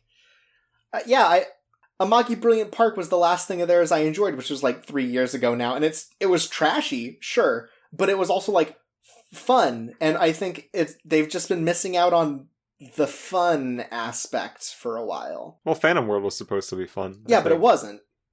Okay. The thing is, it has to be fun. That's fair. All right. Well, other people disagree, so I don't know. Like, what was the big, like, they had, what was it in a row? It was like, and actually I heard all right things about Tamako Market. It was like Free, Beyond the Boundary, the Chunibyo show, all right in a row, and that's like a real bad list of 3 things. Yeah. And so it seems like they have these moments where it's like, oh, we'll pick up something that's for fun, and then otherwise they kind of beef it. I don't know. It's weird. Yeah. And looking back, it's like, I think of KyoAni as this company that used to just put out only the good stuff, but really they just put out Haruhi and K-On, and I don't like any of their other stuff. So maybe it was just always like this, and I'm the idiot. Oh, I don't know. Nichijou is good. I don't particularly like it. Okay. I don't know. I do like some of the stuff on here. Full Metal Panic Fumofu has good points. I've only seen clips, but I like that. You know, I'll stand by their adaptations of all the key stuff that they handled, like Clanad. Mm-hmm. K-On was great. Yeah. I liked Nichijou. I want to get to Hyoka at some point. People really like it. But yeah, then it's like right after Hyoka, it's just like a bunch of stuff that just kind of, it's not as interesting, I guess. Yeah. So tell me about the winner. What's your most disappointing anime? Dimension W. Oh. I think Dimension W was the most disappointing thing on my list. Like, I really thought about Brave Beats just from how high I came off of Tribe Pool Crew, but like, Brave Beats was what it was. It was a children's show, and it did the children's show thing. Yeah. Like, I can't fault it for that. Dimension W just, like, drops its premise that it sets up in episode 1 for just some other real garbage. Like, I think the concept behind the mystery where the guy drowned in his room alone was, like, interesting. Yeah. And then it got real stupid. Like, it's like, oh, this coil causes time travel, and so there are these two people acting in different dimensions, and it's just like, Dimension W really just, like, it really dropped the ball in a heavy way, because it did set up this cool thing, and just, like, nothing came out of it. It's just, it's true. And more so than any of, like, the sports shows I put on, it really dropped the ball, because, like, Prince of Stride, Days, Yuri, all have a character issue, and not just such a fundamental plot issue as Dimension W did. Mm-hmm. For me, it's Berserk. Oh, it was gonna be, like, what else was it gonna be? It's the ugliest show of the year, maybe of all time. Like, it's probably in the top 10 ugliest shows of anime of all time. Excuse me. And it's just, man, I love Berserk, and this isn't it. This isn't even Berserk. Like, it cuts away so many of the aspects that makes Berserk good and just leaves behind this wet slop of mediocrity. That is, like, I don't know, it just needs to be a little bit better to be okay, but it's not. It's really bad. And that's why it's the biggest letdown. Right. And then, next up, getting back to some positive notes. Yeah. And the exact opposite of Berserk 2016 is the best production. This goes to a lot of things, but it could be, best production could be art direction, it could be, regular direction, it could just be, like, its sense of style. Whatever we found endearing about a show aesthetically is what's going to hit here. So you start us off. We put this on here before we start because I was reading a book about the Academy Awards, the Oscars, a while ago. And I found out that for their first couple of shows, they actually had 2 Best Picture awards instead of just 1. They had Most Artistic, which was just like, the one that was the best story and all that. And then they had Best Production, which was the one that brought the most work to town at a time when the situation in Hollywood wasn't established yet, and it was still a tumultuous business. And being something that, brought people together, created jobs, was still something big to be celebrated at the time. And I felt like, maybe it is a good thing to split that up from the best anime, because otherwise something might slip through the cracks just because it's only really good. It only really looks good, but maybe the story isn't good, but it looks so good that it still deserves to be talked about. That's why this category is here now. I love how much backstory is on this one when it's like, oh, we just wanted to say that we didn't like certain things, so we made the properties we'd rather not exist Unofficial award. Yeah. Like, a lot of thought went into this, apparently, more so than I could thought. Well, just a little bit. It's because last year all of the best anime I had were like boring dad anime, and I wanted to look cool for the kids. One Punch Man for boring dads. Yeah, and One Punch Man. That's fair. I don't know. Dads probably like One Punch Man. Yeah, I think dads would prefer 2B Hero. Oh, maybe. Yeah. But go ahead. Yes, best production. Number 1 is Erased. This is the one that I feel, of the whole list, I probably need to defend the most. This is also on my list, by the way. Okay, because it's a good-looking show, but it's not a special-looking show. It's a very straightforward anime. But it's super clean. It's really well animated. There's a lot of life in the animation, but it's also, I think, the best directed show of the year, or had the best cinematography of the year. Like, I was always looking at how they selected the angles and the depth of field and all that, and it was really great all the way through in the way anime often isn't. Like, a lot of shots in anime feel very workmanlike a lot, and that makes sense because like live action TV shows are like that too. But this show rose above that. It is maybe the Game of Thrones or the Breaking Bad to an average anime is, I don't know, Desperate Housewives or something like that. I don't know, just very well put together. I think its imagery is really well done too. I think doing the, like, theatrical widescreen thing for the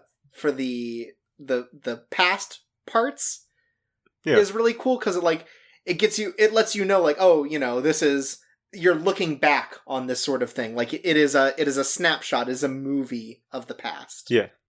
And I think, like, the other imagery stuff, like, while it's not, like, super subtle, like the crows and stuff, it's still got this real good sense of, like, shot composure when it comes to stuff like that. Mm-hmm. And, like, the aesthetics between, like, when Satoru's remembering stuff, it's on that sort of film grain. It's really cool how it sort of, like, goes from shot to shot and things like that. It's very well done artistically. Yeah. The next up on the list, we have the fan favorite, the people's champion. It's Mob Psycho 100. I have this on my list too. Wow. I never would have thought. Who could have thought that the show that everyone loves for its visuals would show up on Best Production? Yeah, weird. So this is like sort of the opposite of Erased because it's not a straightforward looking show at all. Like if you just saw a screen cap of like a regular moment from the show, you'd think it looks really ugly. But there's just so much going on in the animation, and there are so many creative ideas put to the screen that it's just amazing. Like they have the glass painting, like the really sketchy animation stuff, all that. There's so many cool ideas, a lot of which I've never even seen before in animation, and that was just great. And the glass painting even shows up in the show, which is the coolest part. Like, the show itself is willing to, like, experiment. Yeah. It's definitely experimental. And it's not just experimental, it succeeds too, and that's the best kind of experimental. That's the kind all the scientists appreciate. Mm-hmm. This is the kind of dissertation that'll get you published. I think Mob Psycho does really good in just, like, looking really good when it comes to effects. Like, yes. a lot of shows run into these, like, production issues later on. Mob Psycho, like, consistently throughout is just, like, at the forefront of, like, animation in a lot of ways. Yeah. Like, it never feels like it's ever sacrificing for anything. Like, it always feels like, oh, they were ahead of schedule, or they really had this figured out, Yeah. We're calling this section Best Production, and I think in that sense, in a very literal sense, this really was the best production of the year. Because there's stuff like the entirety of, I think it's episode 5, when Mob has the fight with the other psychic kid. Right. That entire episode was animated by one person. That's nuts! That is ridiculous. Yeah, and there's just a lot of, like, they had this show figured out. And that's really cool. Like, I love seeing that when you see a lot of anime that are just, like, fly-by-night, pedal to the metal productions. Mm-hmm. And this show was definitely not that. And hearing some of the backstory of this is really charming. So the director of this show worked with the director of One Punch Man on Space Dandy for different episodes. Mm-hmm. Oh, yes, the director of Death Parade, too, by the way. Yeah, and so the director of Mob Psycho looked at One Punch Man and was like, I'm gonna do him one better. Like, that's the story I hear, is basically he was like, I'm gonna one up the One Punch Man director with Mob Psycho, since it's like two different studios but the same author. So it's like, oh, we're gonna really show it to them. And Mob Psycho really just, like, knocks it out of the park in so many ways, production wise, animation, everything. Yeah. I do think it's really funny that it's the crudely drawn digital webcomic that people decided to have, like, an animation flex off about. Yeah, right? Like, that's such a lovely success story.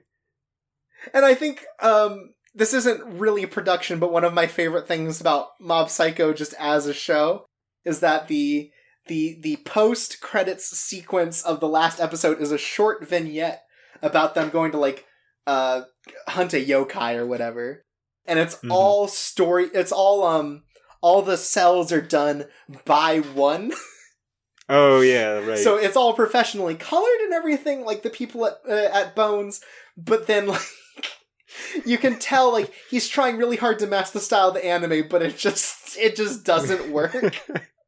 Like, so much is like, I actually had to look at it for, like half a minute or so and go, something doesn't seem right. This isn't drawn by the normal people. This is one. Oh. I wonder if they, like, told him how you're supposed to produce a cell, or if he just handed them like a pencil drawing and told them to figure it out. Who knows? Oh, that'd be good though. Next up, Sound Euphonium 2. Backhanded compliment maybe, because I just spent 10 minutes talking trash about KyoAni. But it looks amazing. It's probably the best looking show they've ever made, and that says something. They still put in so much work for their shows, and it really shows in the visuals and everything. It is a tour de force. Yeah, it's beautifully animated. Like, the motion of it is great, but then the combination of great motion and great detail in every frame is really what makes this show amazing. Because a lot of other shows, they have to do the payoff. Like, Mob Psycho looks great because of all the animation stuff's in it, but all the characters are really silly and simple.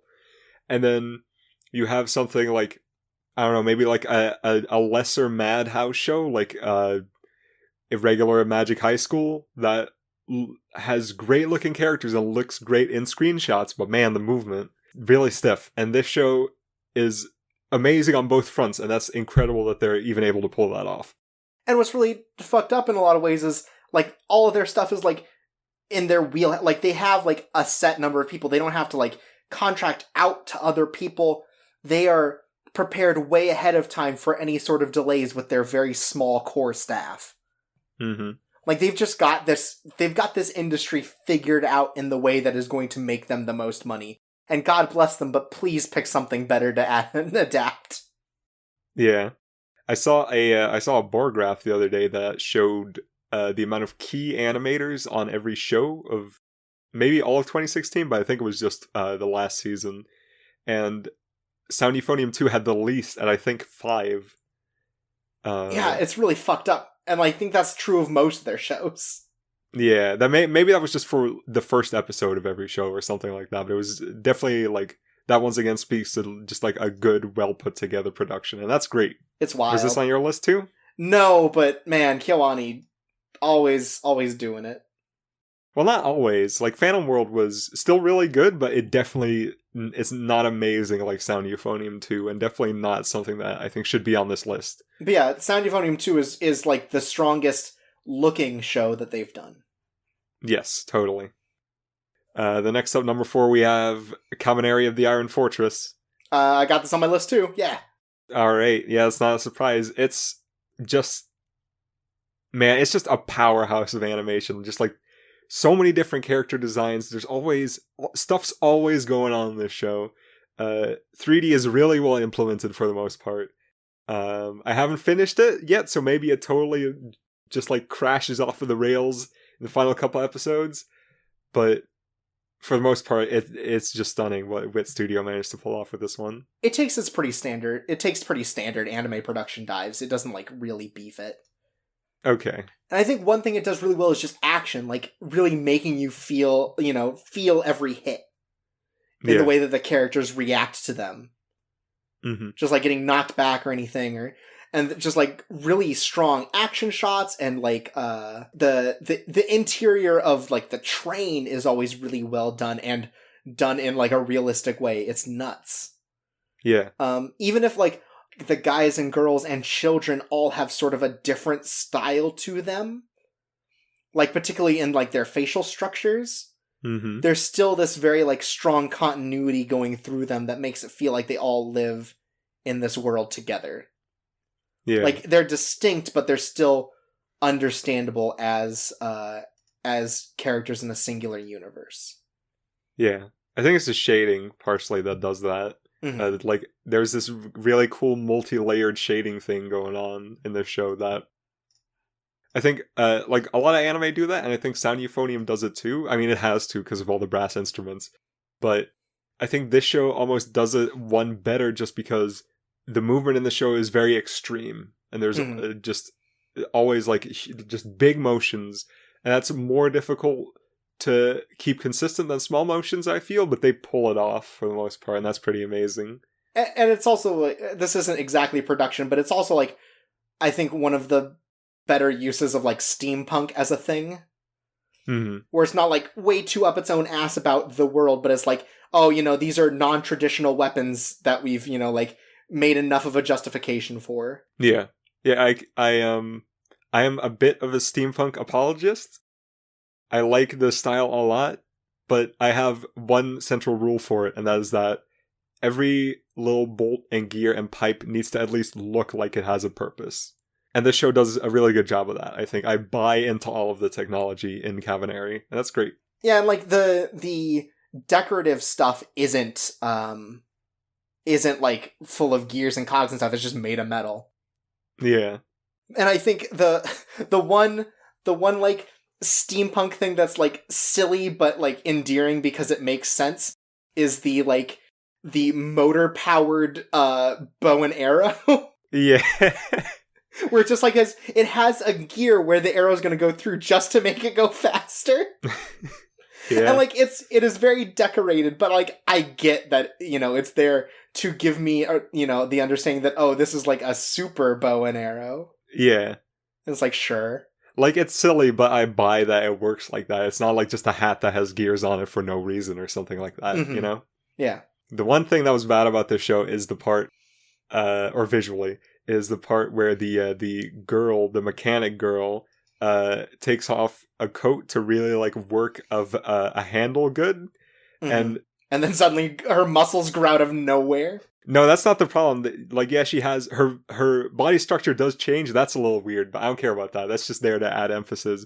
But she has a really muscular back, but like no abs, which is the opposite of what happens when you do a lot of physical labor. Mm-hmm. That was the one part where I thought, man, that they beefed it. That part doesn't look the way it should. And other than that, I never thought of it like that. So, and that's pretty great, I think. To talk about production one last time with Cabaneri, because we got a little off track, but I think one part where it really, really shows how much attention to detail they're doing is that sword fight in, what was it, episode 4? Mm-hmm. With the zombie that's like smart. Yeah, I think that's episode 4. Yeah. You remember what I'm talking about though, right? Yes. Like that fight has a lot of really fluid motion to it, and like you kind of like see the impact that these swords are having. Like it definitely feels like all the other things are like, it's a lot of kind of guns and alternative stuff like that. Like Mume does really cool action stuff, but the sword fight is like a real good use of a very traditional style of fighting to show it off. Yeah, it reminded me a lot of Sword of the Stranger, and any fight scene that reminds me of Sword of the Stranger is good in my book. Mm-hmm. And then the last one, even though I only watched a couple episodes of it, but man, what episodes, is Flip Flappers. I have this on my list as well. Okay. It's just, man, the snowman and the Mad Max stuff and the haunted house, it was all so well done, and it was all a tour de force of like totally classic animation. And that was great. And I was like, I think even more so than the rest of this show so far, except for maybe Mob Psycho, like this show had me floored with how good and interesting parts of the animation were. And like Mob Psycho, it has a very distinct style. Mm-hmm. Like that is not traditional in a lot of ways, but they really make it work. Yeah. And I think the way that they can take these aesthetics from all these different styles and put them together is really good. Yeah, you can definitely tell always that it's Flip Flappers, even though every episode stuff looks so different. Yeah. The only real issue is that it ran into some big struggles at the end. Like there are definitely parts where you can tell like, oh, they couldn't get quite as many in-betweens here, or like this is a part where they literally had to only put stills in, like an unintentional sort of montage. Yeah. But they put in tons and tons of work at that studio to make it as good as they could. And I think still it comes out as like this fantastic set of animations. Totally. So I had Erased and Cabaneri and Mob Psycho and Flip Flappers on here, like you. Just the one. The only one that I didn't match with you is Haikyuu. Okay. And I got into Haikyuu later than you did, for sure, so maybe it's just because this is more fresh in my mind. But over 3 seasons, Production IG has not let really anything slip. Yeah. They seem to always be like ahead of schedule with their stuff. Like every sort of like doofy looking thing is doofy because it's far away or because it's for emphasis. Mm-hmm. You know, they put a ton of work into making everything look consistent and right. And like even like the really gross shots, like is it Yev, the guy on Nekoma with the goofy arms? Yes. Like it's a really evocative thing whenever he hits it, because you're like, because his arms get all noodly. Right, yeah. But like you know that's intentional, and like what's that? Like that one cut of Oikawa doing his like super serve. Right. Yeah, that's what I was thinking like about too. The ripples on the volleyball are just like that piece of animation must have, taken so long, and it's all 2D. Like there are no shortcuts taken. It's fantastic, and they have all kinds of shots where they like trick you into thinking that it's not 3D, like that 360 turnaround at the end of the match in season 3. Yeah. Is like it has to be 3D because there's no way someone drew all those, but like you don't feel it. You don't feel the 3D. And I think that's the best thing that Haikyuu does. Is it always makes you feel like they've done this pristine work, even when they're like cutting corners for like logistical reasons. Yeah. I think it's a fantastic set of production. Like Haikyuu really sets the bar in a lot of ways for sports. I think something can really be said for any show that runs a 2-core season and doesn't like drop the ball ever, even a little bit. Like that's really impressive. Yeah, they're more. I think at the start of season 2, they said something like, "Oh, they were already like 10 episodes ahead in production." Yeah, that's wild. Yeah, that's so unlike the anime climate, as it were, and to see that Production IG and some other ones, but Production IG as like one of the bigger, like not insular sort of studios is pulling it off is like, wow. Well, you know what the IG stands for? It good? I was gonna say incredibly good, but that works too. Yours is better. Oh, damn. All right, what's your best production? I think it's pretty safe to say, like, I would be shocked if we didn't have the same pick for best production. I'm so sure that I'm gonna put it on the table, and you're not gonna cut this out of the cast, even if I'm wrong. It's Mob Psycho 100. You're right. It's Mob Psycho 100. All right, yeah. I mean, like, what else was it gonna be? Yeah, there's. I don't think there's a lot else this year that compares, especially just like how dynamic Mob Psycho 100 is. Mm-hmm. Absolutely. I think the other 4 shows on my list, and I guess Haikyuu as well, are really beautiful shows that look great, but they look great in the way we expect anime to look great. Mob Psycho 100 looks great, and it pushes the medium forward in a way, or into new territory at least. That's great. Yeah, and like we've talked about before, sometimes it's really good when a show does disgusting really deliberate, and something about one as a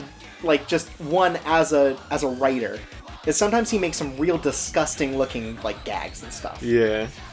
But like the way that they've cleaned it up for animation really sells just how gross some of it is. Like just like the disgusting faces on Dimple and stuff just like really stand out. And it's super cool. I think Mob Psycho really just does like push the limit of like visuals. Like all the different effects, even though there are so many of them, like the effects are out of control. It never feels like it's just like for the sake of putting them in there. All of them are to put like this real sense of power to people, and like that. Mm-hmm. Or even dumb goofs like when Reagan is giving the massage to that guy, and it ends in this just the ridiculous card, like a tap card. Like things like that there's so much love put into them because it's like a stupid goof that they really want to like play out as serious. Like it's awesome. Yeah, and like the way that they converted Mob style is like fantastic because it's still like recognizable as, oh yeah, that's one's garbage art style. Mm-hmm. But also it's like they just polished it to such a great degree. They make it look almost respectable, which is pretty great. Just at face value, because when you see an anime, you know. Yeah. This is the good stuff. For sure. But you know what isn't the good stuff? It's our next category, our worst anime of 2016. I didn't think about this when we were selecting the order for these, but because of that, you really ended up having to take the lead on all the bad stuff. Yeah, I said that last time. Right, with disappointment. Yeah. But at the time I didn't realize it was going to be like that the whole way through. Yeah, whoops. So, in comparison to, like, biggest disappointment of 2016, these are shows that we just felt like went beyond just disappointing us to being, like, legitimately bad. Yeah. It's a step forward where, like, man, these shows. And let me tell you, it was hard in some ways to find what 5 shows I was going to pick, but I think I landed on a pretty strong 5. Like, I don't think this was a particularly, like, bad year for anime that I watched. Not for anime that I watched, yeah. Because I also tried to keep it to anime that I watched, if I could. Oh yeah, totally. Otherwise, it's going to be real tough. It's just Super Lovers 5 times.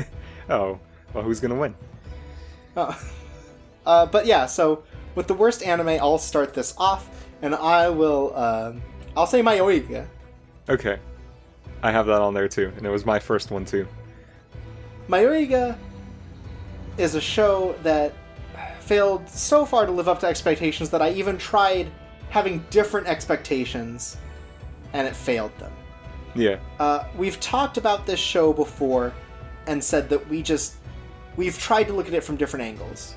Certainly I have, where I tried to look at it as a comedy.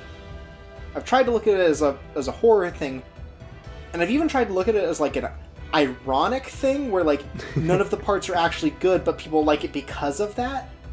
And I cannot see the appeal, even like 1%. Yeah. Mayuga fails as a horror because it has way too many like bad gags and like really shitty CG and really dumb monsters. Mm-hmm. It fails as a comedy because it has too many dumb gags. It has, well, but it's like it really doesn't like play into its comedic bits. It still tries to be this very like real story. Yeah. And then I can't like it ironically because it's just actually bad. Like there's nothing to laugh at with how bad it is. It's just like really boring in how bad it is. Yeah. But it just fails on every conceivable level for me. I tried to do the same. I went back and looked at it in different eyes because most of the people that ended up liking this say they liked it because it was a farce and not a horror show. And that's fine, you know, maybe that is what it was. So I tried to reevaluate it through that scope. And even then, it's like a lot of the gags, like they're spread apart pretty far. And a lot of them I don't particularly like to begin with. And a lot of them really like drag beyond the point of where their joke would have worked to begin with. Mm-hmm. The only farcical moment that I think genuinely succeeds in this show is the fire bit? Yes. Like where they're burning at the stake? Yeah. And it's like no one has any qualms about it, and no one really understands what a ghost is. Yeah, like, first of all, they have no idea how to capture this ghost, and second of all, they're like, oh, these are the things we're gonna do to this ghost. Like, it's not even a witch hunt, it's like, oh, this person's a ghost, and so we're gonna throw salt at it, make crosses, set it on fire. Stake through the heart? Yeah. Yeah, like, that's the one funny part, but other than that, it's just, Yeah. And, like, even its, like, psychological elements are really, like, boring, I think. Mm-hmm. Like, the guy who gets chased by a titty tank because he gets silicone put in his head to be taller so he can get into the military. Yeah. I mean, I guess that's also supposed to be a farce, but that is just so... Blah. That is so Seth Rogen tier, like, trash. Oh. I'd almost say that it's closer to succeeding as a horror show than as a comedy show. Because the thing is, as a comedy, you have to always be doing new stuff. You have to always be doing jokes. Well, not always, but you have to keep them coming. But for something to be a good horror, it's more like an enveloping thing. It has to stay scary instead of being funny in new ways over and over again. And I think it's closer to being that. Like, it has its scary moments that sort of help come close to a degree to enveloping the show in something, in an atmosphere of fear.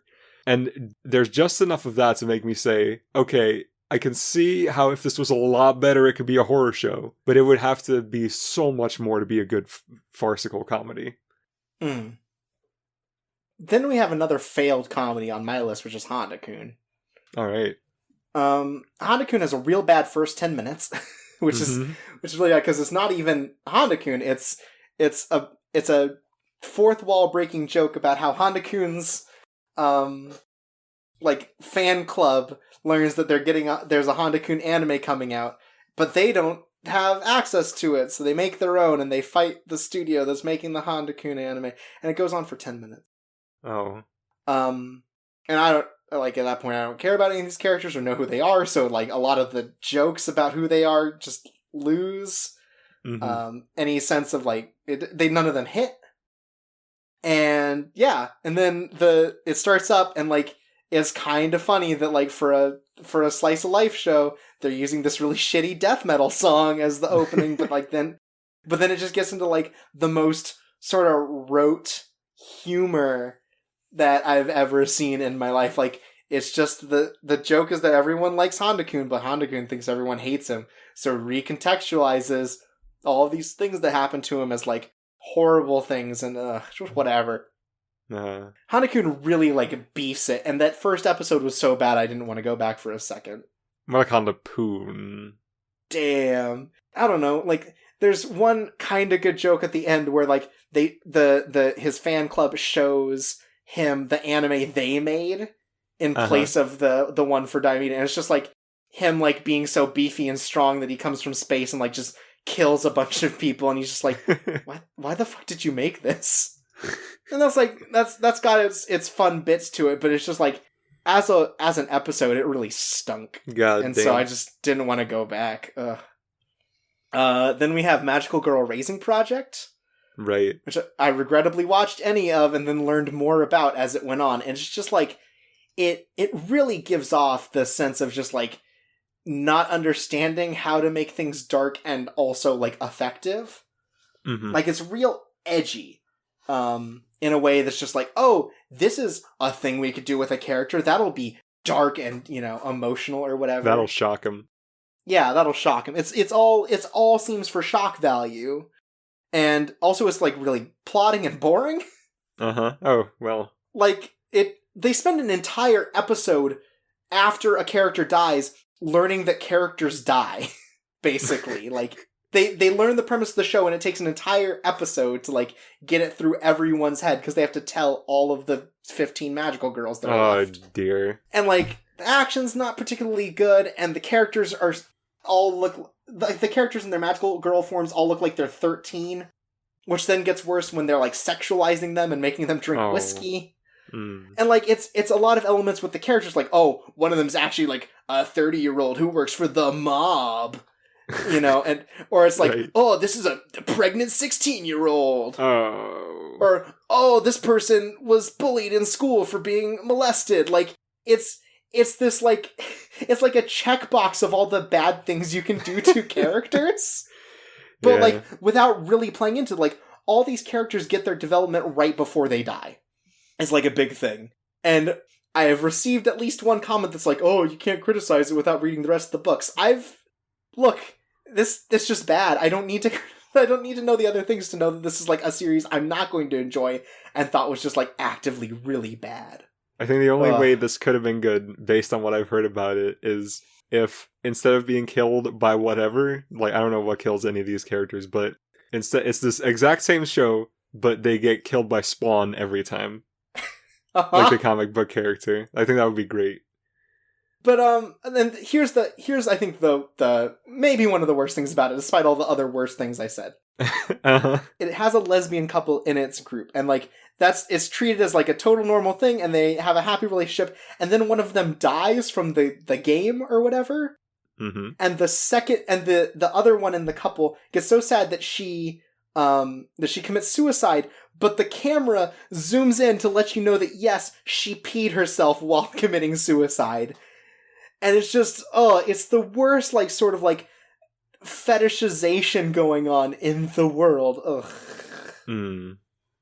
And then, like, one of the main villains is, like, a 10-year-old who just doesn't understand morals. And, like, it's... every new thing I learn about it just makes me hate it more. And what I understand is, like, the other series are not like this, but this was just such a miserable experience that I couldn't even imagine. I hear that it's actually written worse than it is in the anime, which is impressive. Jeez. Like, the anime has a bit where a character dies in a big fight, and apparently in the book it's just like, end of chapter to start of chapter, character dies. No introduction, no.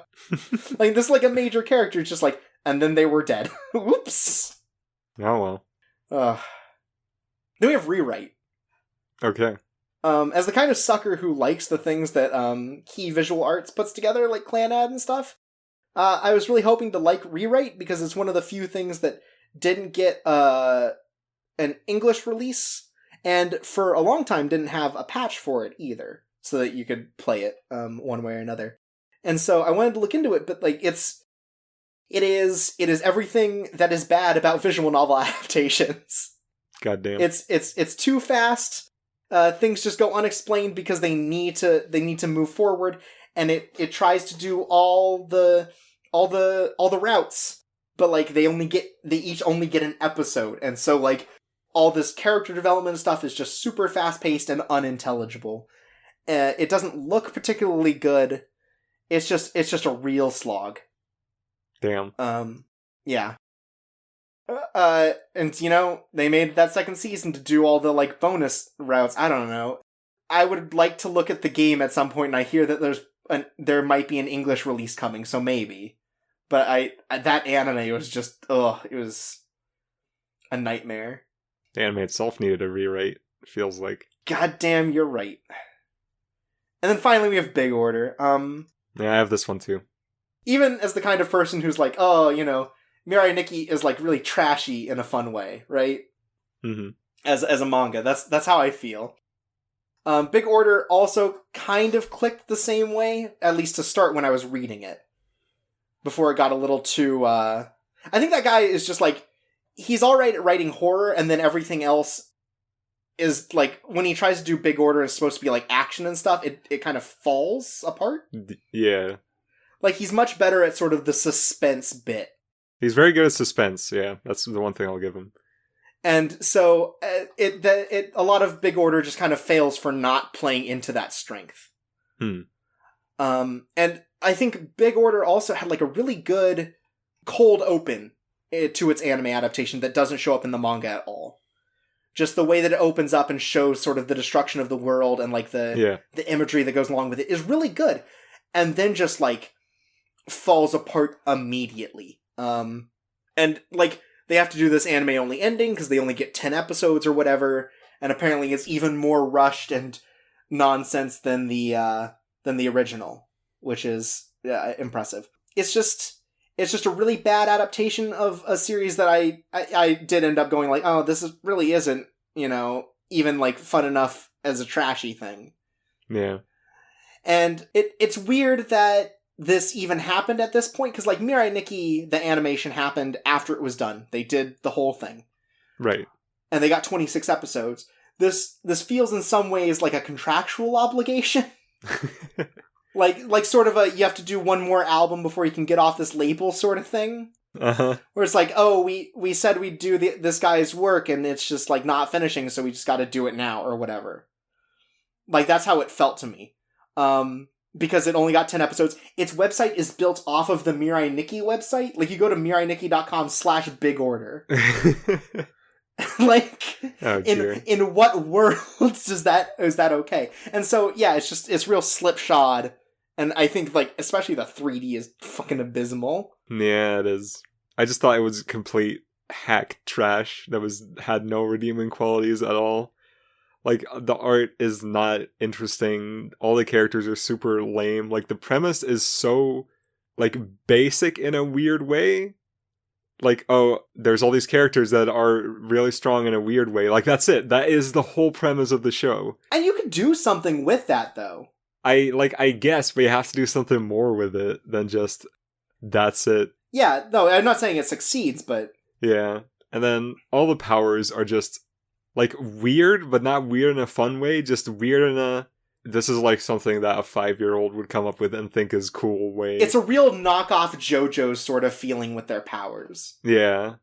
Like, it wants to be sort of the, like, conceptual stuff that JoJo's does, where, like, you know, the main character's one is that, like, wherever he walks, he builds this, like, you know, influence place where he can tell people what to do.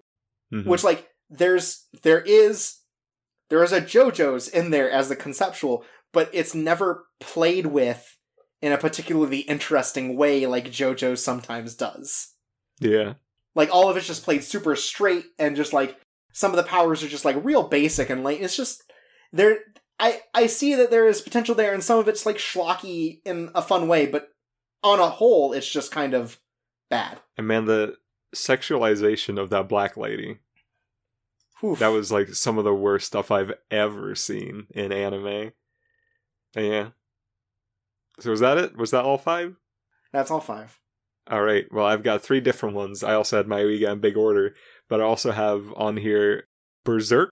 And I already mentioned that it was super disappointing, and you only have to, like, look at it to see why that is, because it's super ugly. But, okay, so there's a take out there that a lot of people find themselves in, and that is, it's an ugly show, and they see that, and they agree with that, but they say it doesn't matter, because at the end of the day, it's still Berserk, and anything that's Berserk is going to be good.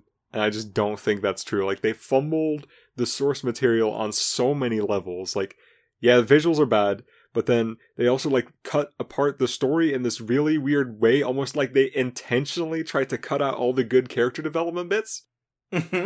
Like, for example, there's a part at the end of the first episode, which is from the end of chapter 2 of the manga, where Guts talks about how, all humans are weak, and I don't like being around people because I don't like seeing them being weak and getting owned all the time.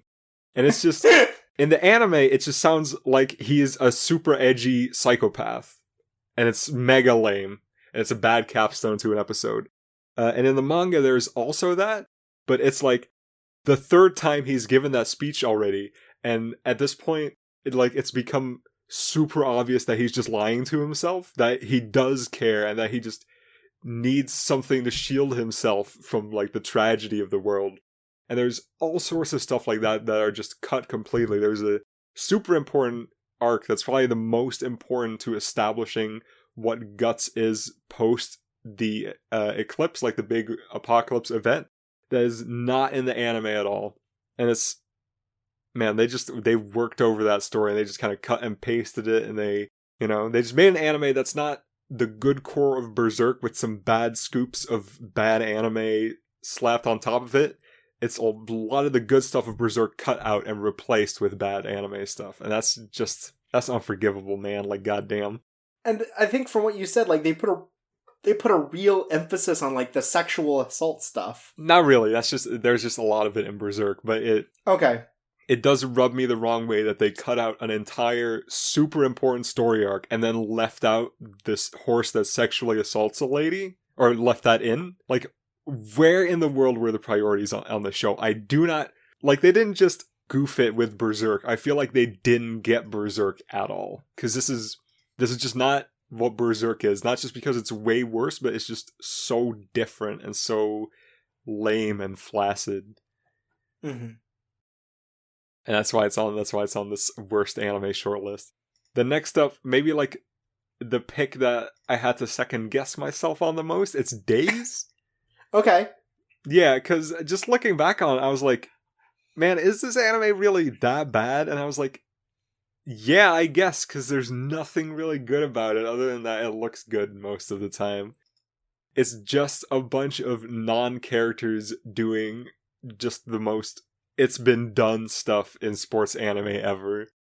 And then, like, that one episode where it's the sort of Ice Queen character getting melted by the main character's incredible motivation to get better at what he does. That really just cemented this to me as, like, the most boring hack trash, you know?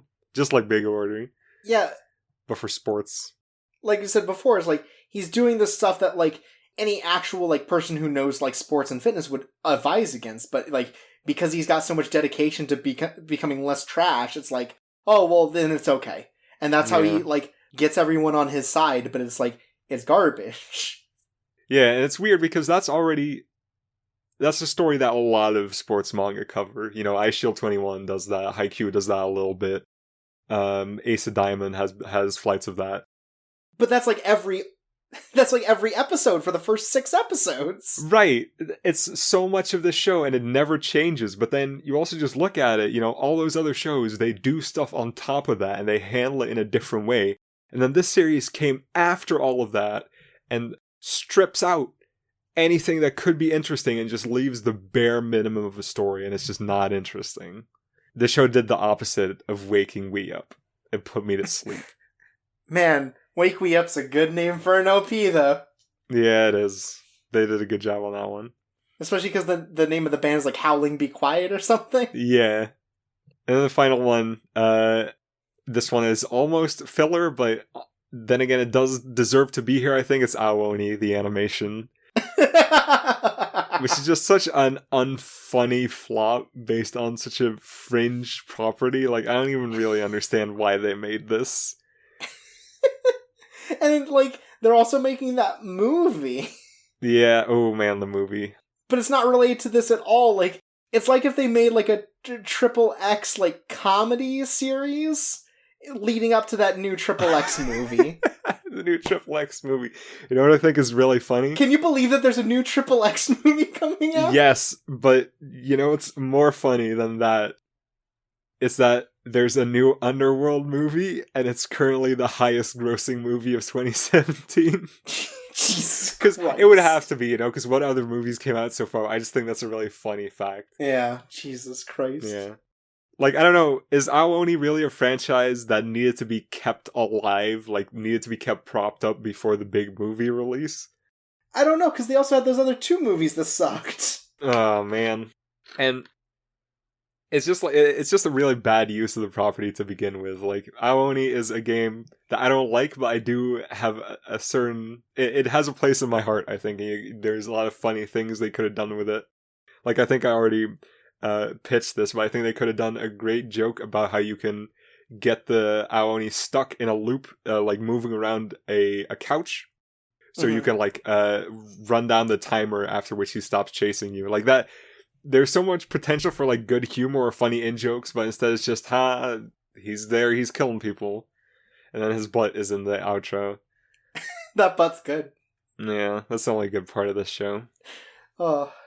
But yeah, man, you know what? Unrelated, speaking of returns to horror franchises, hear about that new American Rings movie? Yes. It's on the internet now. Yeah, it is. You like watch a YouTube video that kills you. I think it's a prequel to the old movies. Wait, how? Yeah, right? Or no one's using VHSs in 2020 or whatever. Or maybe it's a reboot, man. I don't know. It would have to be a reboot. That movie looks really bad. If you get this private YouTube video, don't watch it. Actually, they'd probably host it on some weird site that people couldn't access really well, like Dailymotion. Yeah, like Vidler. Vimeo. If you watch this... Go ahead. No, you go on. If you watch it on Hulu, then like only 3 people die and no one knows. Oh my god. Yeah, that looks bad. Anyways, so worst anime, we definitely don't have the same one. So let's start out, and I'm going to say that my worst anime of the year is Magical Girl Raising Project, because I wasn't even really into it before watching it, and I watched it so that I could do that Halloween episode and just became even more, like, disgusted with it as a series. Just for being so, like, exploitative and, like, needlessly edgy as this sort of thing. And I actually got, like, really depressed when people propped it up because it has, like, a healthy gay relationship in it, and I'm like, oh, couldn't you do that with any other series? Like, literally any? Like, I know there aren't many things to go for, but Magical Girl Raising Project is not the sort of thing we need to applaud for having that, especially when they sexualize one of the dead ones because she peed herself. That's not healthy. And it's just, For me, it's Berserk. And I think I already made it pretty clear earlier when I said it's like a top 10 ugliest anime of all time. That was actually me misremembering my own opinion, because I think it's in the top 10 worst anime I've ever seen, easily. And that's weird, right? Because you think if you're adapting Berserk, you have a big head start. And they like pulled back on that head start and then started running backwards across the track. And even when everybody was telling them to stop and turn around, they didn't. And it was just bad the whole way through. Mm-hmm.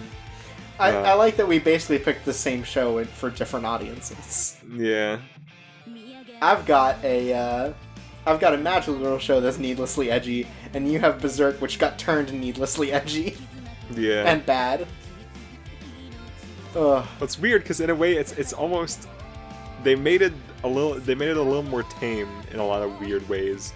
Like they made Guts into kind of just like a boring guy who's there, just like a generic hard ass. Mm-hmm. Whereas like early Guts is a pretty interesting, like weird psychopath, but there's something more going on character. Mm-hmm. But they just left all of that out, and they left all the explanation of why he's like that out, and then also just didn't make him like that at all. It's really weird. Okay. It's like they tried to make a best of Berserk, just having all the coolest moments and just leave out everything else. Except they didn't have any of the actual good bits of the show. Like it was... They had some, but it was a lot of like the stuff that's just not interesting. Damn. Bad shows this year. Yeah. Coming off of the worst anime, we've actually turned our best anime of 2016 list into 2 lists. Mm-hmm. Because last year we felt like we didn't give a lot of attention to a wide breadth of shows. Yeah. Like we felt like for the most part we ended up picking a lot of the like artsy, emotional, deep shows and not giving a lot of love to more like lighter narratives. Mm-hmm. And also I was worried that it was always going to be like that. Like the deeper shows, the shows with more narrative ambition, for me at least, were always going to win out over the lighter shows that maybe succeeded just as much as what they set out to do. And that's not right. So we've put together 2 lists. One is the best prestige anime, and then the other one is the best light anime. And let me tell you, we had a lot of words back and forth about what we were going to name these things, and I think this is the best one we came up with. Yeah. Prestige is like complex in a way, like some way artsy, sort of like doing something different with a narrative than expected, or just like being a subject matter that isn't handled much. Yeah. Is sort of what we're looking for there, where light anime is a lot more where the slice of life and sort of like silly action would go. Mm-hmm. And even if emotional stuff hits there, it's that it comes from a more simplistic viewpoint than something that would end up in prestige. And I actually have a quick talk about that with some of my picks. Yeah. But Jordan, since you're the artsy one of the 2 of us, yeah, why don't you start us off for the best prestige anime of 2016? Alright, I will. First up on my prestige list is Erased. And it's also on my list. Alright, and I think, in a way, I wasn't, like, super sure where to put this, because it is a very straightforward show. Like, it's a big crowd pleaser of a show. It's a real, like, Hollywood blockbuster sort of thing. Yeah, I was thinking maybe more like HBO TV show, but definitely like it has its twists, but it's straightforward in what you can expect from a show. But man, what a crowd pleaser! Like it's just every part of it is amazing. It looks good. It has good music. It's well directed. It has the story is great. It's got a great hook. I was always on the edge of my seat. Like this is, I think, one of the few shows this year where I was really waiting to watch the next episode every single time. Mm-hmm.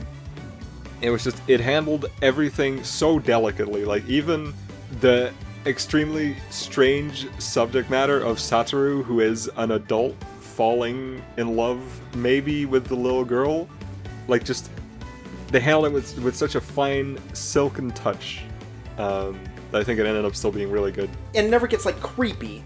Yeah, because there's no subject matter that I think inherently has to go unused.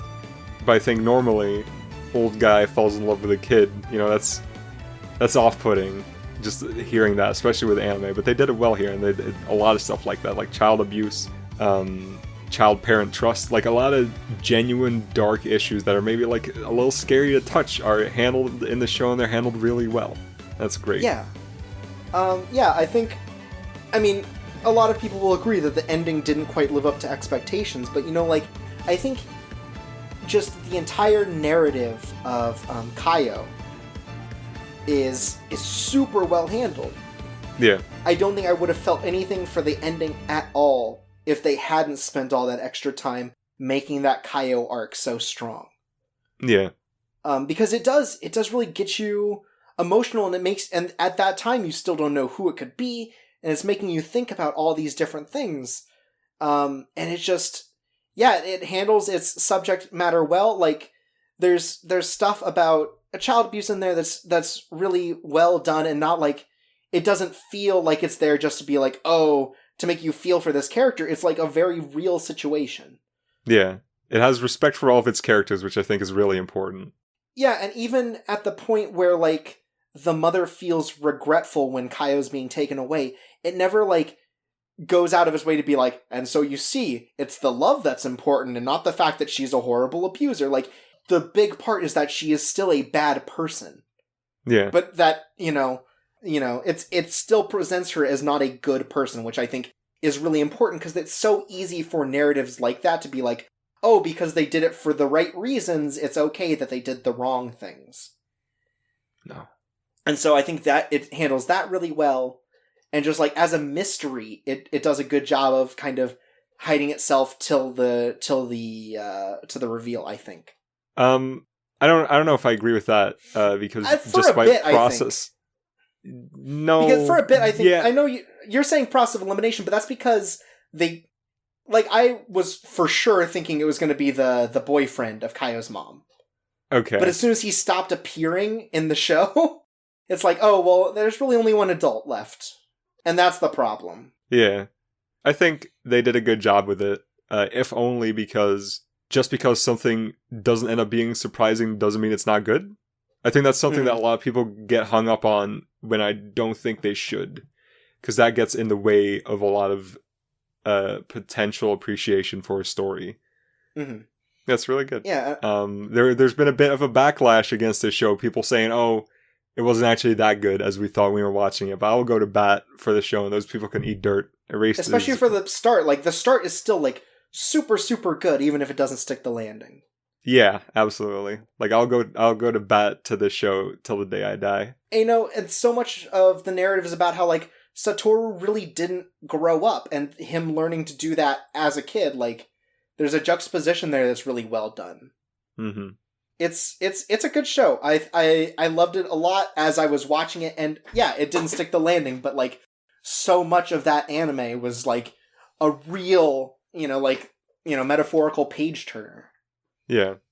Yeah, like the ending doesn't dictate everything. And it's easy to think that because, it's the last thing you see. Like, that's the capstone, but... And there are some endings that definitely do ruin a thing, but I think this one is just like, it missed a step rather than being actually bad. Right. Next up on the list, we have Showa Genroku Rakugo Shinju. I also have this on my list. Mm-hmm. We actually have the same order so far. Oh, this is weird. Oh my god. Well, I know we don't have the exact same list, so that's okay. Oh, I'm sure. This is a show that is... So this is what I was talking about earlier when I said everything on my best anime list is dad anime, because that's what this is. Well, I guess this is mom anime, but you know what I'm talking about. This is extremely parent anime. This is showing how old we are in our tastes. This is such, like, down to earth, like, down to brass tacks, stripped away, pure character drama, but it's perfect all the way through. Like, I mean, it looks good, it has the good music, it's well presented, well directed, but just the writing and the presentation of the drama itself is great, and it goes through so many different stages, and it makes sense, and it connects to each other all the way, and it's such an inviting narrative. It gets you in there, and it's really good. Yeah, it's got, like, real complex characters going on for it, and, like, it's happy not to reveal a lot of stuff about them. Yeah. Which is, I think, the most interesting part. Like, you have to connect a lot of pieces together yourself in a lot of ways. Mm-hmm. And the way that it takes, like, this art form that, especially for Western viewers, is just going to be completely alien. Yeah. And finds a way to make it interesting and insert it into the narrative in such a way that not only plays into its own themes, but also has, like, its own artistic merit to it is great. It's great. And I love a lot of the character work in those too, because most of the core cast is kind of a bad person. Like, pretty much everyone in the core cast is a bad person.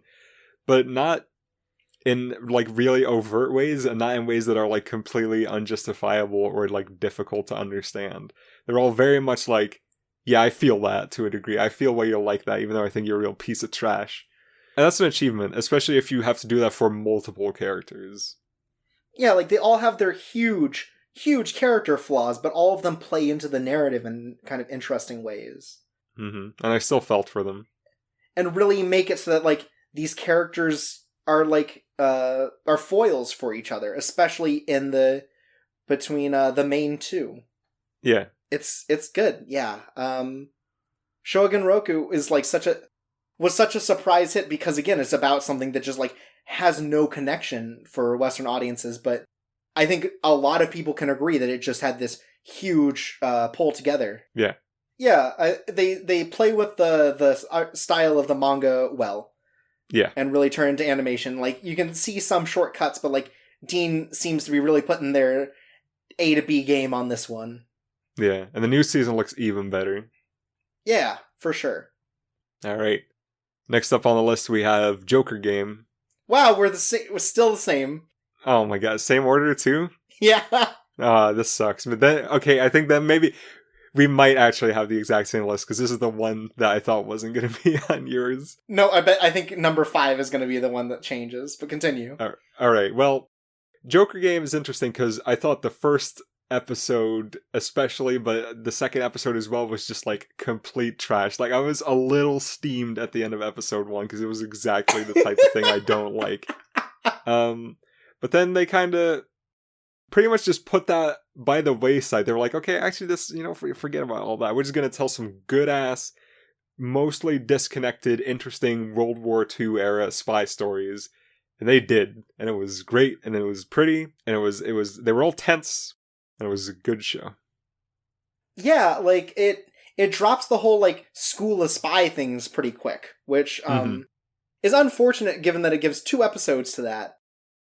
But, like, also starts playing into, like, just how sort of Japanese some of the stuff is going to be, because it does play into a lot of, like, World War II era sensibilities. Yeah. And not in a nationalistic way, and not in, like, an apologistic way that I think a number of people, had concerns about going in. But Joker Game is a lot of cool vignettes about different perspectives on, pieces of the war and stuff. And it's about exploring the space instead of having commentary. Yeah. And it plays into a lot of issues of the time, like it, with the episode where they're in China. Like, it plays into sort of, like, illegal gambling and prostitution and stuff. And, the sort of, like, civil unrest that goes on with that and what causes, these countries to fail in wartime. Yeah. I think I just really like Japanese stories that take place in World War II, because it's such a different perspective, not just because they fought on the other side compared to most Western countries, but also because it was so different to them than it was for us. Because if you listen to our grandparents, they were in the thick of it, and for them it mostly just meant things were different because people were leaving, or because stuff was leaving, like people and resources. Whereas in the West, it's because more things were happening. And I think that's really interesting, taking a look at that and seeing just how the war affected a country that had a perspective on it that no other country really did. Yeah, I think Joker Game's cool. A lot of people seem to turn on it for reasons that we liked it, which is weird. What do you mean? Like, I hear a lot of people that were like, oh, I didn't like the episodic nature of it, and we didn't get to learn anything about the characters, but, like, I thought the episodic nature was cool because it's a whole bunch of different types of spy stories. Yeah. Like, infiltration and escape and just, like, blending in and stuff. Like, that's done super well, and, like, I think it's sort of the point that these characters aren't really characters. Yeah, like, they're basically disposable. Like, every episode could have been about the same person, and it wouldn't have mattered. Yeah, like, that. I think that's a lot of the thing they talk about, too, is, like, the big thing about it is that you just don't get caught, and, like, so it doesn't matter who you are. The only thing is that you do your job. Yeah. And that's the whole contrast between the army and them, which comes up numerous times in, I think, a good way. And Joker Game just handles a lot of different subject matter, like even some like really heartwarming stuff in its spy narrative. Like, that's cool. Like, it's always a different story, and I think that's really good. Like, even the episode where one of them just dies, and it's cool. Yeah. Like, it didn't matter which one it was. One of them died, and, it was in the middle of a mission, and so there's this, like, retrieval aspect to it. It's cool. And, like, the history between these other characters is really neat as they develop that. I don't know. Joker Game's good, and people are wrong. Oh, damn. Next up, number 4 for me is Battery. It's the same thing. Oh no, it's the same list. But also, let's say Battery is also one where I think people don't get it. This is the one where people are extremely wrong, in my opinion, and this is why Coco Disaster for the real, different, unique takes. Right, like Battery is actually good. Like, okay, people aren't just ambivalent to Battery. I think on my anime list it has a show of like 4.6. Like, that's abysmally low. That's Garzy's Wing level. Yeah. Of people think this show is bad, and I don't get it, man. The show's great. It's some of the like heaviest character stuff I've ever seen in a sports show, Yeah. Like, it's so easy to make a show just about, oh, this guy's great, and he's great at sports, and he doesn't really care about anything, really. Like, he doesn't even really love baseball that much. It's just what he does. And then take that, and really take a look at what it means, and what that means for him, and for everyone around him, and for his team. And they just kept it real. They kept it so real. Like, all the characters were really human, which is weird for a children's story. Yeah. But yeah, it's just great. And, like... so I'm looking at it, it's a 5.9. That's still pretty bad. That's still damn low. That's less than Berserk. And, like, a lot of people... I think we talked about this issue before, but it just does not tell a standard narrative. Which I think is damning to it for the average viewer. Yes. Not even for the average viewer, just for most... For viewers. People. Yeah. Yeah, because, like, you have to really, like, search for the development, because it's all in characters. Yeah. The trappings around it may as well not exist. It's so much about the characters and their development, and sure, not all of it hits. Like, we've talked before about how, like, the whole, like, abuse bit ends up, like, not doing anything. Mm-hmm.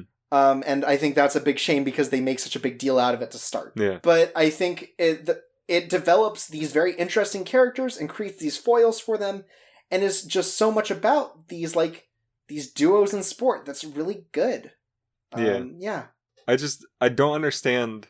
I don't want to harp on this too hard. But I don't understand the notion that something has to develop to be good, because there is development in the show to begin with.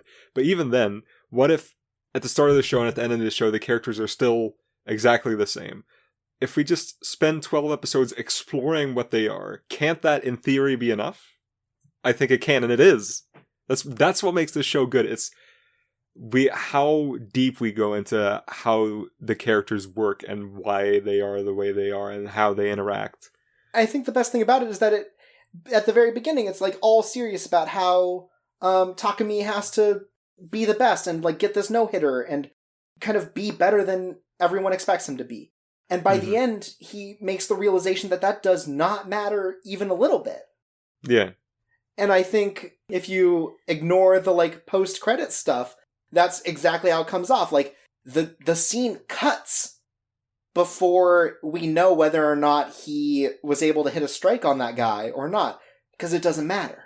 Because it doesn't matter, and that's beautiful. I think the thing is the story is too small for a lot of people to like, and that's fine. I get that. Yeah. But I don't agree. I'm surprised how many people disagree to give it a 5.9. Yeah. Like, that's a really low score. Like, 7... I actually, pretty actively went to check this out a while ago, and it was, almost eerie how hard 7.0 is the cutoff date from decent to bad anime. Like, if something has lower than a 7 on Mal, it's not worth watching. Like, pretty universally. Mm-hmm. And a 5.9 for this show, damn, that means people had to actively think, this sucks, man. And I don't know where they got it from. Yeah, and I saw a lot of discussion to that degree. Yeah. That's a bummer. And I think the show killed Amazon's like anime plans in a lot of ways. Because no one watched it. They should have. Yeah, and now it's behind a $5 paywall on top of everything else. Whoops. Whoops. Oh. And then the last one is Funewo Amu, the Great There we Passage. go. There's the one difference. Oh, okay. You don't have this on the list? No, I have a different one, and I'll talk about it. That's fine. I mean, here we go again with the boring dad anime. I did like Funewo Amu, though. Yeah. But yeah, this is your extremely dad pick. This is the super dad pick. I love words, and I love a big, like, long-scale character drama about words. And I just think this show is actually really different from a lot of the other shows that aired this year. And for one, because it's just about really whatever subject matter. But it was also a very theatrical, like, very basic character drama. Like, nothing was... In a lot of ways, it wasn't out of the ordinary. It was all in the execution. It was just about a character falling in love and the trials and tribulations of him doing his job. But the moment-to-moment of it and the dialogue, it was just so great. And man, the animation and the music, it was just a show that really came together to be something much better than what it could have been if it had been less, which I think that's a really bad way to put it. But it really, they got the most out of what the show could have been. And I thought it was really lovely. Yeah, it was a good show. Yeah. So what was your last pick? My last pick, so it's Erased, Rakugo, Joker Game, Battery, and my last pick was Orange. Oh, right. And Orange is one that I could see the argument for putting it on the light list. But I think the way it handles its emotions is a lot more complex and a little more, like, in-depth than what I would put on the light show. Because Orange is about regret in a big way and things that you just don't have control over. Yeah. And while it wraps itself in this romance story, it's so much more than that. Because I think it does a good job of avoiding that sort of trope where it's like, oh, romance, this one person that you end up falling in love with will fix everything about you. And it eschews that for, like, not getting them together even at the end of the series, but being so much more about the like support group of friends that you make that can help you open up and help you move forward. Not move on, but move forward. Yeah. And it's this big narrative that I think it's the sort of thing that isn't handled the same way in a lot of other dramatic stories like this that are about regret and being unable to change things.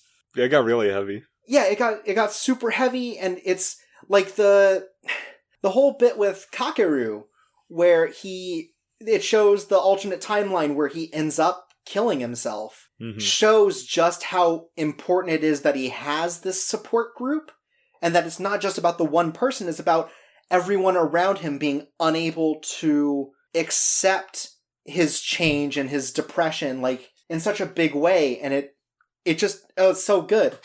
Like, I've come around a bit more. It's like I'm not as charmed by, like, the explanation of why this future, the letters going to the past happened. Mm-hmm. But I think it also is, like, that just, like, the letters are a good narrative device of, like, because it's not as clear cut as just like, oh, I have notes for the entire future. Like, as soon as you start changing something, you can't always follow it.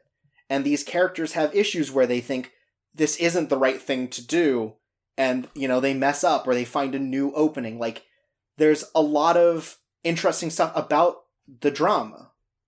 Yeah. And I think it handles its emotions in a really good way. All right.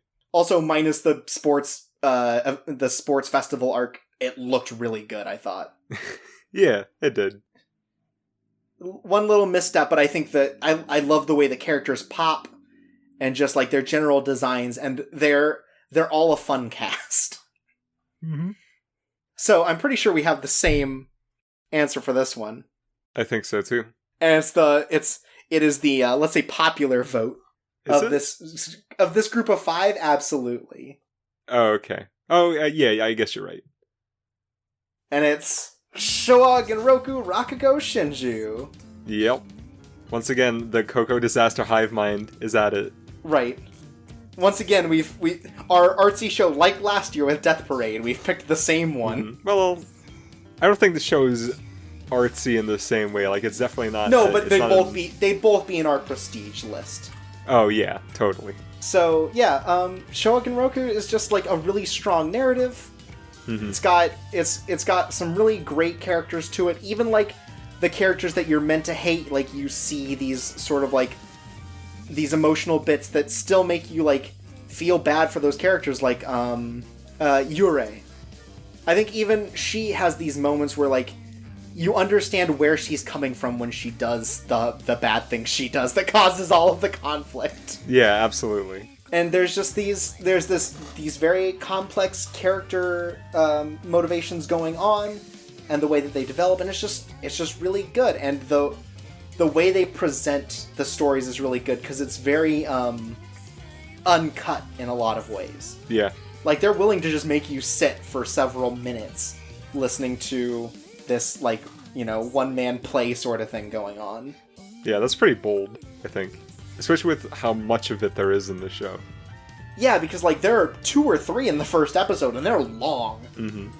And supposedly the director's cut of that episode that showed up on Blu-rays is, like, 150 times or 150% longer. Oh my god.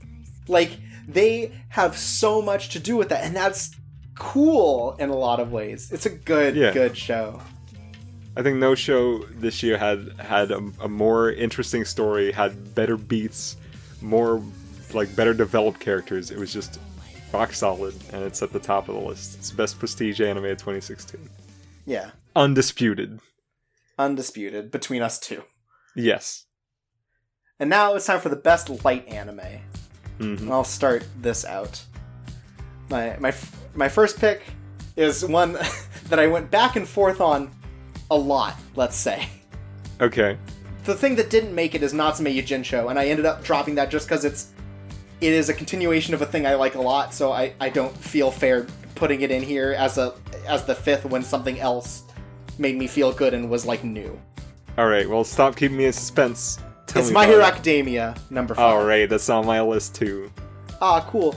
Yeah, I talked about it before. My Hero Academia really didn't feel like my thing when I started it out, but it does a good job with all of its characters and like general plot stuff and just making you feel like this world is huge and interesting.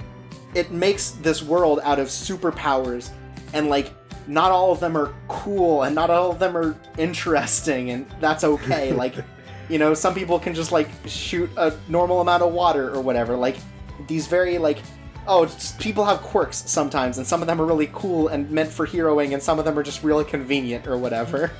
Yeah. And that's nice, is that it's willing to play with the formula of superpowers in that way. Yeah. I think this was by far just the most rock solid, fun, like big emotion shonen show that came out this year, and it looked great too. Yeah, for sure. Next up on my list is Planetarian, which no one watched, which what the fuck, but it was, you know, it was on Funny, it was an ONA, so it didn't show up on a lot of the like anime charts or anime schedules. But I loved Planetarian. Again, I'm a real sucker for like real like sappy emotional sort of garbage, and Planetarian does that in spades. And in space. And in space. Well, they talk about space. Oh, and okay. It's, I don't know, like it does a twist on the normal Key formula, where Key is so much about like taking innocent characters and forcing them to grow up and like kind of learn to deal with the harsh realities of the world while still keeping that some sense of innocence to them. And Planetarian is about like when everything is at its absolute worst, because they're basically in like the fallout of a pseudo-nuclear war. It's about finding the things to still latch onto when there's just no hope left in the world. And I think Planetarian does that super well. its format is perfect because it's not set to be 24-minute, certain number of episodes. It's 5 episodes, and all of the episodes are long enough to tell the beat. They don't have to do any filler to fit it in. Everything is as long as it needs to be, and I think that's something that a lot of other shows could benefit from. Mm-hmm. Is like not having to feel like they need to fill out the full length of a show. Yeah. Then next up I have Flying Witch. I have this one too. Flying Witch is just like, this year I think it was the quintessential sort of like no consequence slice of life thing. Yeah, just a straightforward feel-good anime. Yeah, it's got some high school antics. It's got a little bit of like, sort of like down-to-earth magic stuff going on. Mm-hmm. And then sometimes they meet a space whale, and it's this huge, majestic sort of thing. And all the time it's just got this real sense of wonder in the way that it develops things like, oh, this cafe's got a ghost. Oh, it's got all these like, here's a surprise kind of thing. Like, nothing is ever exactly the same from episode to episode. Yeah. And the magic is down to earth and like fantastic in its simplicity in a lot of ways, more than it's like, oh wow, look at that cool thing that happened. Mm-hmm. And it's got a great core cast of characters. Yeah.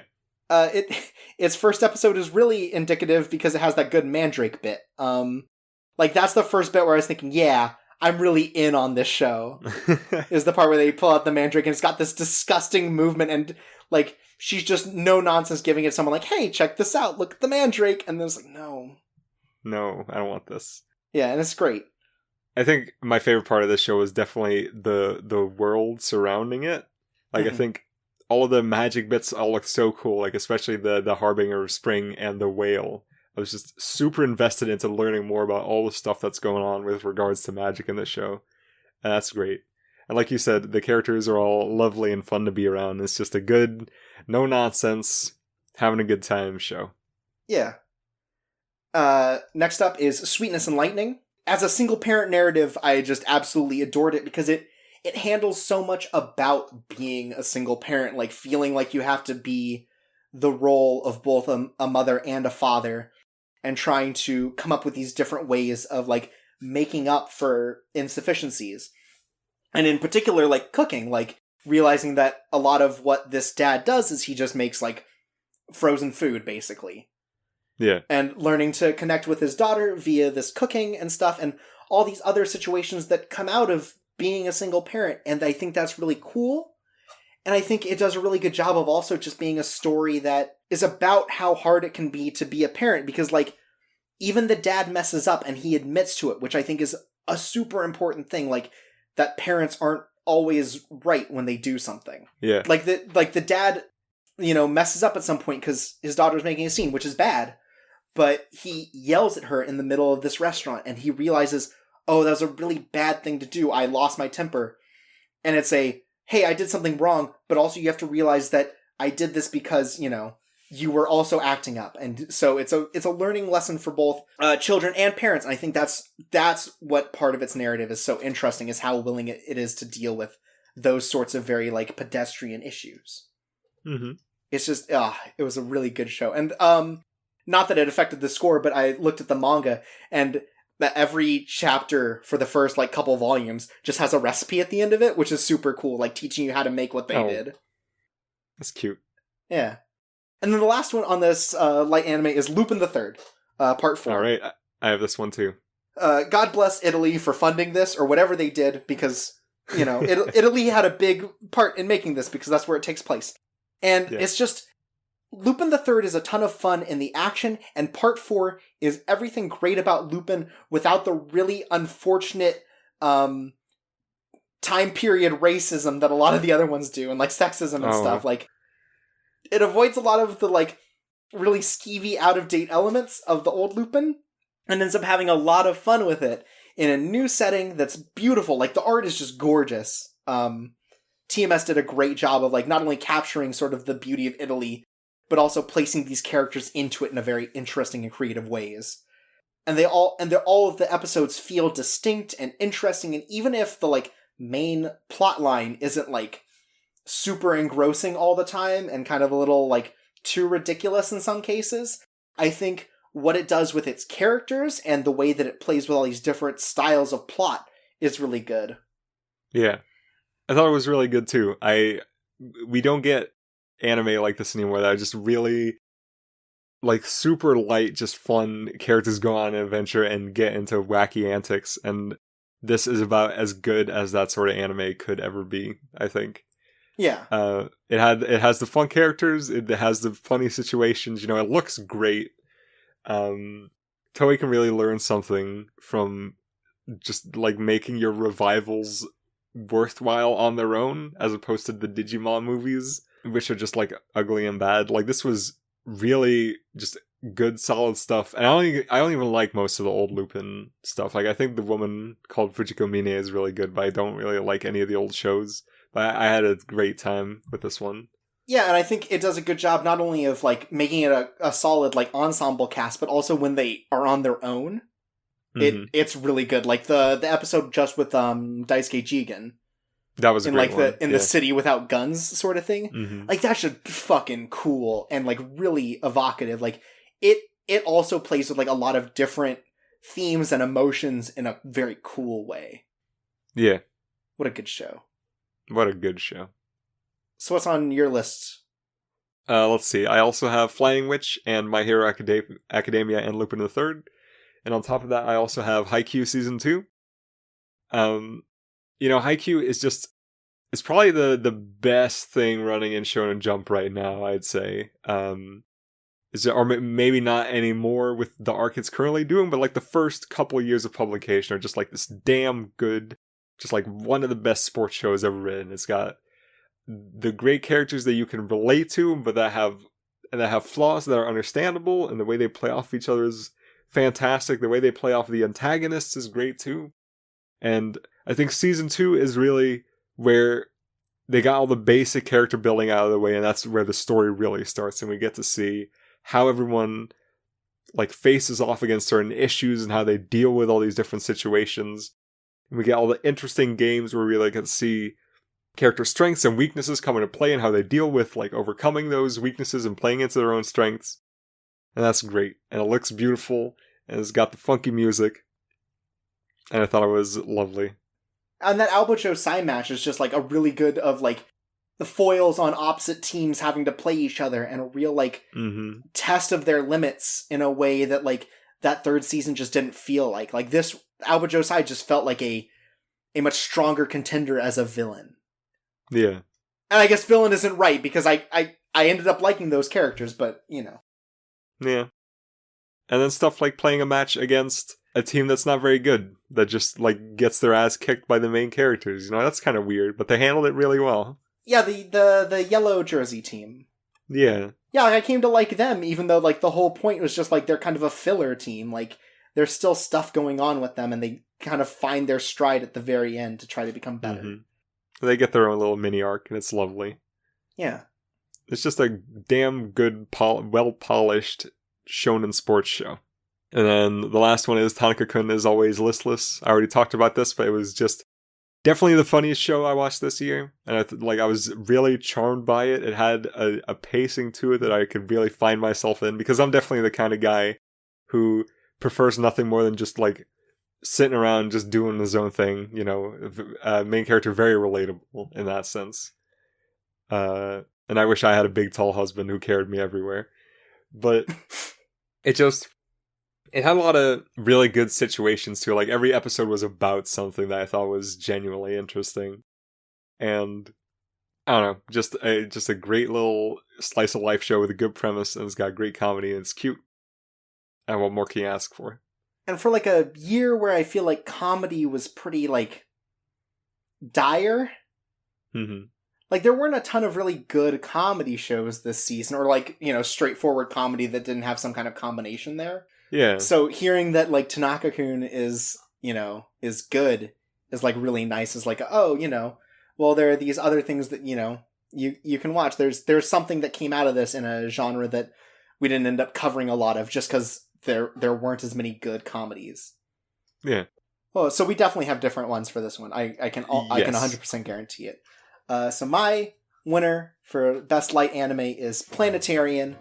It's just, it made me feel things. Well, I think the thing that stands out before any of this is, like, the way it made me feel emotional was different than any of the other shows this year. Like, Natsume sort of hit that, but Planetarian was, like, step to step, sort of like this real emotional powerhouse, I felt. And the main, one of the main characters is a robot with, like, very basic AI, but you still get this idea that there's some sort of, like, critical thinking in there. There's still a sense of wonder in there that really plays into the development of the other main character, who I don't even think is named.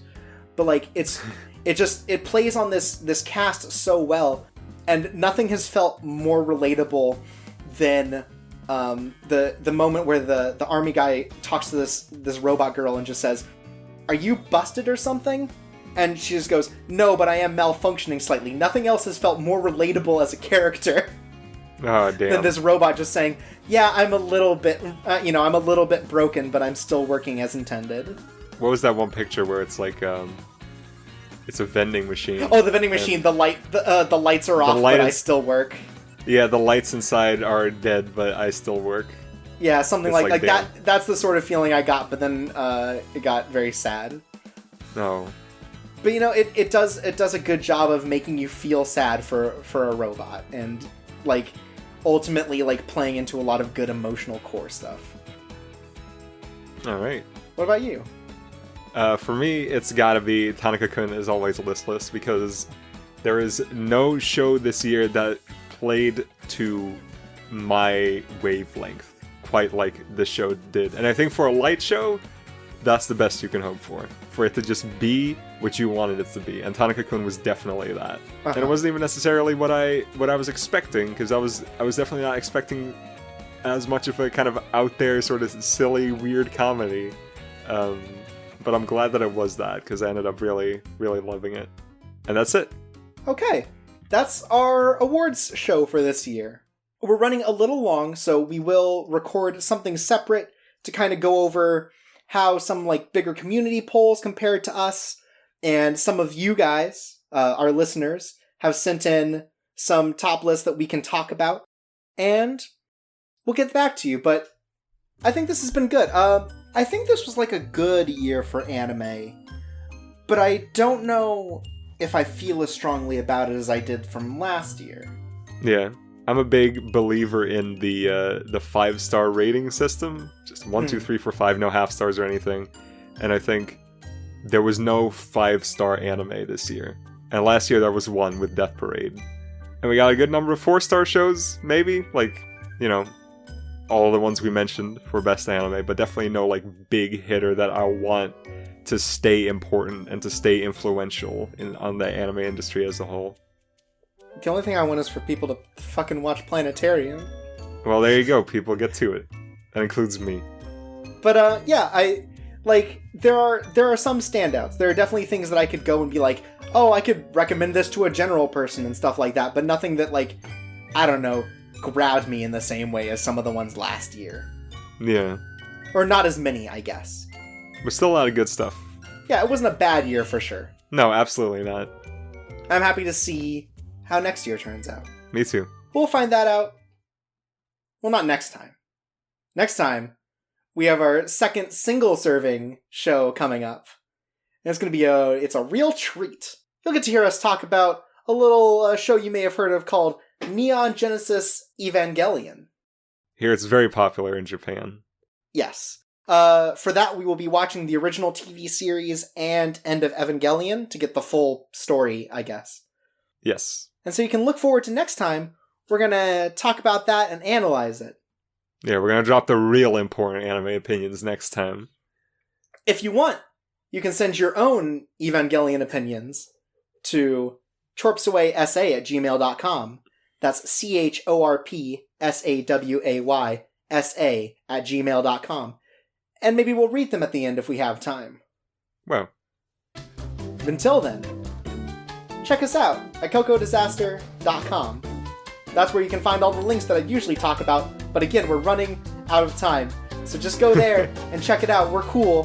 Follow us on Twitter and iTunes and Instagram. It's great. I've been Chorps Away. I've been Jordan. And here's to another great year of anime and Coco disaster. See you guys next time. Sweet dreams.